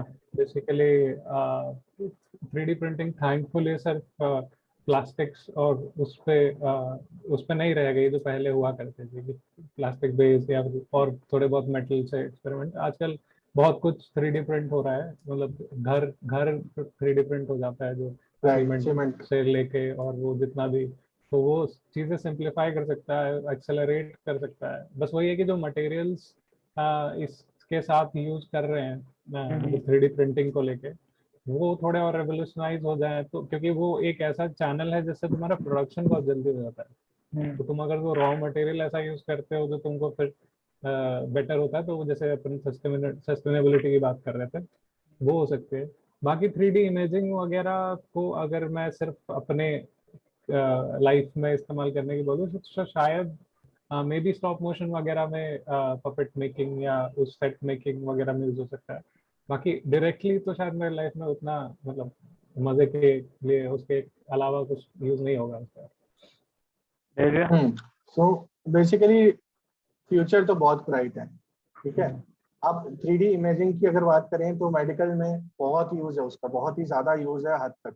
ठीक है। जो अपन ये सीटी स्कैन देखते हैं, एमआरआई देखते हैं, जो हम लोग आजकल सोनोग्राफी वगैरह देखते हैं, ये भी सब ये बेसिकली हाँ 3D इमेजिंग जो है, यहाँ पे टेक्नोलॉजी यूज हो रही है, ठीक है। हाँ उसके अलावा हम लोग बहुत सी ऐसी चीजें हैं, जैसे हम लोग मैं एक प्रोजेक्ट में काम करता हूँ जैसे, तो उस प्रोजेक्ट में हम लोग बेसिकली मैकेनिकल थिंग के लिए इन सब चीज़ों को यूज़ करते हैं, जैसे होलोग्राफिक वे, होलोग्राफी जो है ये सब भी उस टेक्नोलॉजी का पार्ट है। और इवन VR, AR VR, ये सब भी बेसिकली 3D इमेजिंग जो अगर बात करूँ मैं उसकी, तो उसमें बहुत ही इम्पैक्टफुल हो सकता है। जैसे अगर मान ले कोई कोई गाड़ी खराब हो गई, तो वो बेसिकली अपन डिजिटल सेंसर्स के थ्रू उसको कनेक्ट करके ऐप से या पोर्टल से, और हम लोग उसको डायरेक्टली विजुअली देख सकते हैं कि भाई कौन सा पार्ट एक्चुअली में खराब है 3D व्यू में। तो वो इसको बेसिकली डिजिटल वर्ल्ड और फिजिकल वर्ल्ड मिलेगा, मिल ही रहा है, स्टार्ट हो चुके हैं, वो तो सब चीजें चल ही रही थी, बट ये जब मिलेगा तभी जाके कुछ बेसिकली इसका यूज होता है। और ये ऐसे बहुत से यूज केसेस हैं जिसमें हम लोग इम्पैक्टफुल यूज कर सकते हैं इन सब चीजों का। 3D इमेजिंग की अगर बात करूँ मैं, फिर आती है जो 3D प्रिंटिंग की बात। 3D प्रिंटिंग की भी बहुत सारी जो ऐसे बेसिकली प्रोटोटाइप्स वगैरह बनाने के लिए, अब एक प्रोडक्ट तुम्हारे पास जब आता है ना, तो उसको बनाने के लिए बहुत सारी चीजें यूज लगती हैं, ठीक है। और हर चीज हर कोई बना नहीं सकता। जैसे अगर मेरे को एक मशीन बनानी है, छोटी प्रोटोटाइप बनाना है छोटी मशीन का, और मैं एक नॉन साधारण आदमी हूँ, ठीक है, मेरे पास ना मेटल का वर्कशॉप है जिससे मैं एक एक गियर बनाऊं या एक एक मेटल के पार्ट्स, ना मेरे पास पैसा है इतना कि मैं मेटल लाके उसको एक फर्नेस में गर्म करूँ सब कुछ। तो ये सब नहीं करना है मेरे को, तो उसका एक छोटा प्रोटोटाइप मैं बना करके तैयार रख सकता हूँ विद थ्रू 3D प्रिंटिंग, और वो मैकेनिकल होगा, वो भी पूरा वर्किंग प्रोटोटाइप बना सकता हूँ मैं, अलग अलग पार्ट्स को 3D इमेजिंग करके। और ये भी दोनों चीजें कनेक्टेड है आपस में। अगर 3D आप इमेजिन नहीं कर पाओगे तो आप प्रिंट भी नहीं कर पाओगे उस 3D इमेज को। ठीक है। तो 3D इमेज को, और फिर जो प्रोटोटाइप्स तो देखता है, तो जो भी तू प्रोडक्ट देखता है फिजिकल लाइफ में, उन सबको बनाने से पहले हम लोग थर्मोकॉल्स का ये सब का यूज करते थे। तो वो सब एक प्रोटोटाइपिंग होती है उसकी, कि कौन सा बेस्ट पॉसिबल वे है, उसके कई प्रोटोटाइप्स बनते हैं कि ये इसमें से फिर बेस्ट वो रिफाइन होके जाता है अपने यूजर्स के पास में। तो वो भी एक बहुत बड़ा एक अच्छा यूज है इसका। लेकिन उसमें यही है कि प्लास्टिक का, जब अब जैसे ऋषभ ने बताया ना कि 3D प्रिंटिंग में बहुत सारी चीजें नई आई है, जो इसके अलावा भी बहुत सारा मटेरियल है जो कि हम लोग यूज करते हैं उसको। तो ये एक अच्छी चीज है कि प्लास्टिक हम लोग उसमें कम से कम यूज करें। तो ज्यादा बस लास्ट क्वेश्चन ये कि जो अपना जो हमने जैसे बात की थी कि हिस्ट्री में ऐसा क्या इन्वेंशन या फिर ऐसा क्या डिजाइन रहा है जो रेवोल्यूशनाइज किया जिसने ह्यूमन सिविलाइजेशन को। तो मैं अब ये पूछ रहा हूँ कि आज के कॉन्टेक्स्ट में अगर हम बात करें तो अब ऐसा क्या प्रोडक्ट है या फिर आ रहा है जिसने ह्यूमन सिविलाइजेशन को वो किया है, क्या कहते हैं, रेवोल्यूशनाइज किया है। पहले ऋषभ फिर दिव्या। हाँ, सिर्फ अभी बेसिकली सबसे बड़ी प्रॉब्लम वर्ल्ड की है सेंट्रलाइजेशन ऑफ पावर। मतलब अगर मैं एक बहुत रेडिकल चेंज लाने की कोशिश की कुछ बात करूं वर्ल्ड में, जो ट्रेडिशनल सिस्टम्स हैं, जो अथॉरिटी और सेंट्रलाइजेशन ऑफ पावर है ना, वही सबसे बड़ी प्रॉब्लम्स है। डेमोक्रेसी नाम की है और लोगों के पास कोई पावर नहीं है। तो ये जो ब्लॉकचेन टेक्नोलॉजी आजकल अपन सुनते हैं, क्रिप्टो करेंसी, और जिस पे बेस्ड है, वो बेसिकली ब्लॉकचेन टेक्नोलॉजी हर जगह यूज हो सकती है। वोटिंग से लेके तुम्हारे बैंक्स में तो होती ही है। और बेसिकली ब्लॉकचेन अगर मतलब ब्रीफ में बोलूँ तो एक छोटे छोटे ब्लॉक्स कनेक्टेड हैं, और हर ब्लॉक पिछले ब्लॉक का एक पासवर्ड लेके चलता है। तो उसमें तुम बेसिकली जैसे सीरीज में लाइट्स होती हैं, तो एक लाइट खराब होती है तो सामने की पूरी लाइट्स बंद हो जाती हैं। तो वो मतलब बहुत हाई मतलब सिक्योरिटी सिस्टम है, और डिसेंट्रलाइज्ड है, क्योंकि वहाँ पे ईच ब्लॉक के लोग उस चीज़ को ऑथोराइज कर सकते हैं कि ये ट्रांजैक्शन सही हुआ कि नहीं, ये वोटिंग सही हुई कि नहीं। मिनिमम 51% जो पार्टिसिपेशन से ऑथराइजेशन हो जाता है। मैं बोलूँ कि अगर इन्वॉल्वमेंट नहीं टेक्नोलॉजी, है उसमें किसी हाँ, तो दूसरे सिर्फ का। टेक्नोलॉजिकल फ्रंट पे अगर ये चीज एक्चुअली हर फील्ड में घुस जाती है, तो ये शायद इस सेंचुरी का सबसे बड़ा कंट्रीब्यूशन हो सकता है।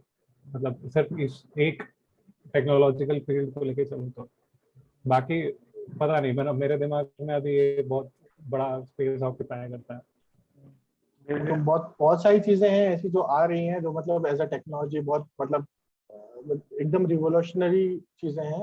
जैसे हम लोग बोले कि अभी AI से रिलेटेड बहुत सारी चीजें चलती आ रही हैं, ठीक है, आर्टिफिशियल इंटेलिजेंस से रिलेटेड। और एक अभी बेसिकली सेंसर्स को हम लोग यूज कर रहे हैं ह्यूमन बॉडी के साथ में। तो बेसिकली जैसे साइबॉर्ग हम लोग देखते थे पहले, है ना, कि कोई पार्ट किसी का नहीं है, उस पार्ट को हम लोगों ने डिजिटल वे से उसको एक्टिवेट किया है और रोबोटिक आर्म लगा दिया है उसका। तो ये सब चीजें मेडिकल उसमें बहुत ज्यादा आगे तक एक्चुअली में रिसर्च चालू है इसमें। अभी जो मैं लेटेस्ट वो देखता हूँ वो है न्यूरालिंक। न्यूरालिंक बेसिकली जो इसमें एलॉन मस्क की कंपनी है, उसमें ये लोग जनरेट कर रहे हैं। तो वो एक रिवोल्यूशनरी चीज है, वो बिल्कुल अगर जनरलाइज हो गई, जनरल पब्लिक में आ गई और उसका मिसयूज नहीं हुआ, तो वो एक एक्चुअली में बहुत ही हेल्पफुल ह्यूमैनिटी के लिए चीज होने वाली है। बट हाँ, हर चीज अपने साथ में बैड एस्पेक्ट भी लेके आती ही है। तो जाने से पहले एक लास्ट रिक्वेस्ट ये कहूंगा कि जो शुरू में आपने इंट्रोडक्शन दिया था ना दोनों ने, क्योंकि उस टाइम पर रिकॉर्डेड करना भूल गया था मैं, तो एक बार वापस दे दो तो मैं उसको वापस करके लगा दूंगा। हाँ बेसिकली ऐसे ही चलेगा वीडियो कि कम लाइट में दिखूंगा मैं पहले, फिर अचानक ज्यादा लाइट में दिखूंगा, फिर कम लाइट में दिखूंगा। तो देवेश भैया एक विनती है आपसे, अभी देखो इंटरव्यू के लिए तो बैठे नहीं हो आप, तो एकदम आराम से हिंदी में बोलो, क्या दिक्कत है? तो इंग्लिश में बोल के लग रहा है एकदम ऐसे हो गया एकदम। इंटरव्यू लास्ट क्वेश्चन एक है, और मतलब वो मेरे बीजेपी दिमाग के में खिलाफ मत बोल, वॉलेटाइल हो जाएगा। अभी प्रॉपरली फिर एक बोल माइक खरीद लेता हूँ मैं, एकदम ना ना smooth अभी नहीं, अभी आवाज, आराम से एकदम बेस वाली आवाज। डिजाइन प्रोसेस अप्लाई करना पड़ेगा इसके लिए।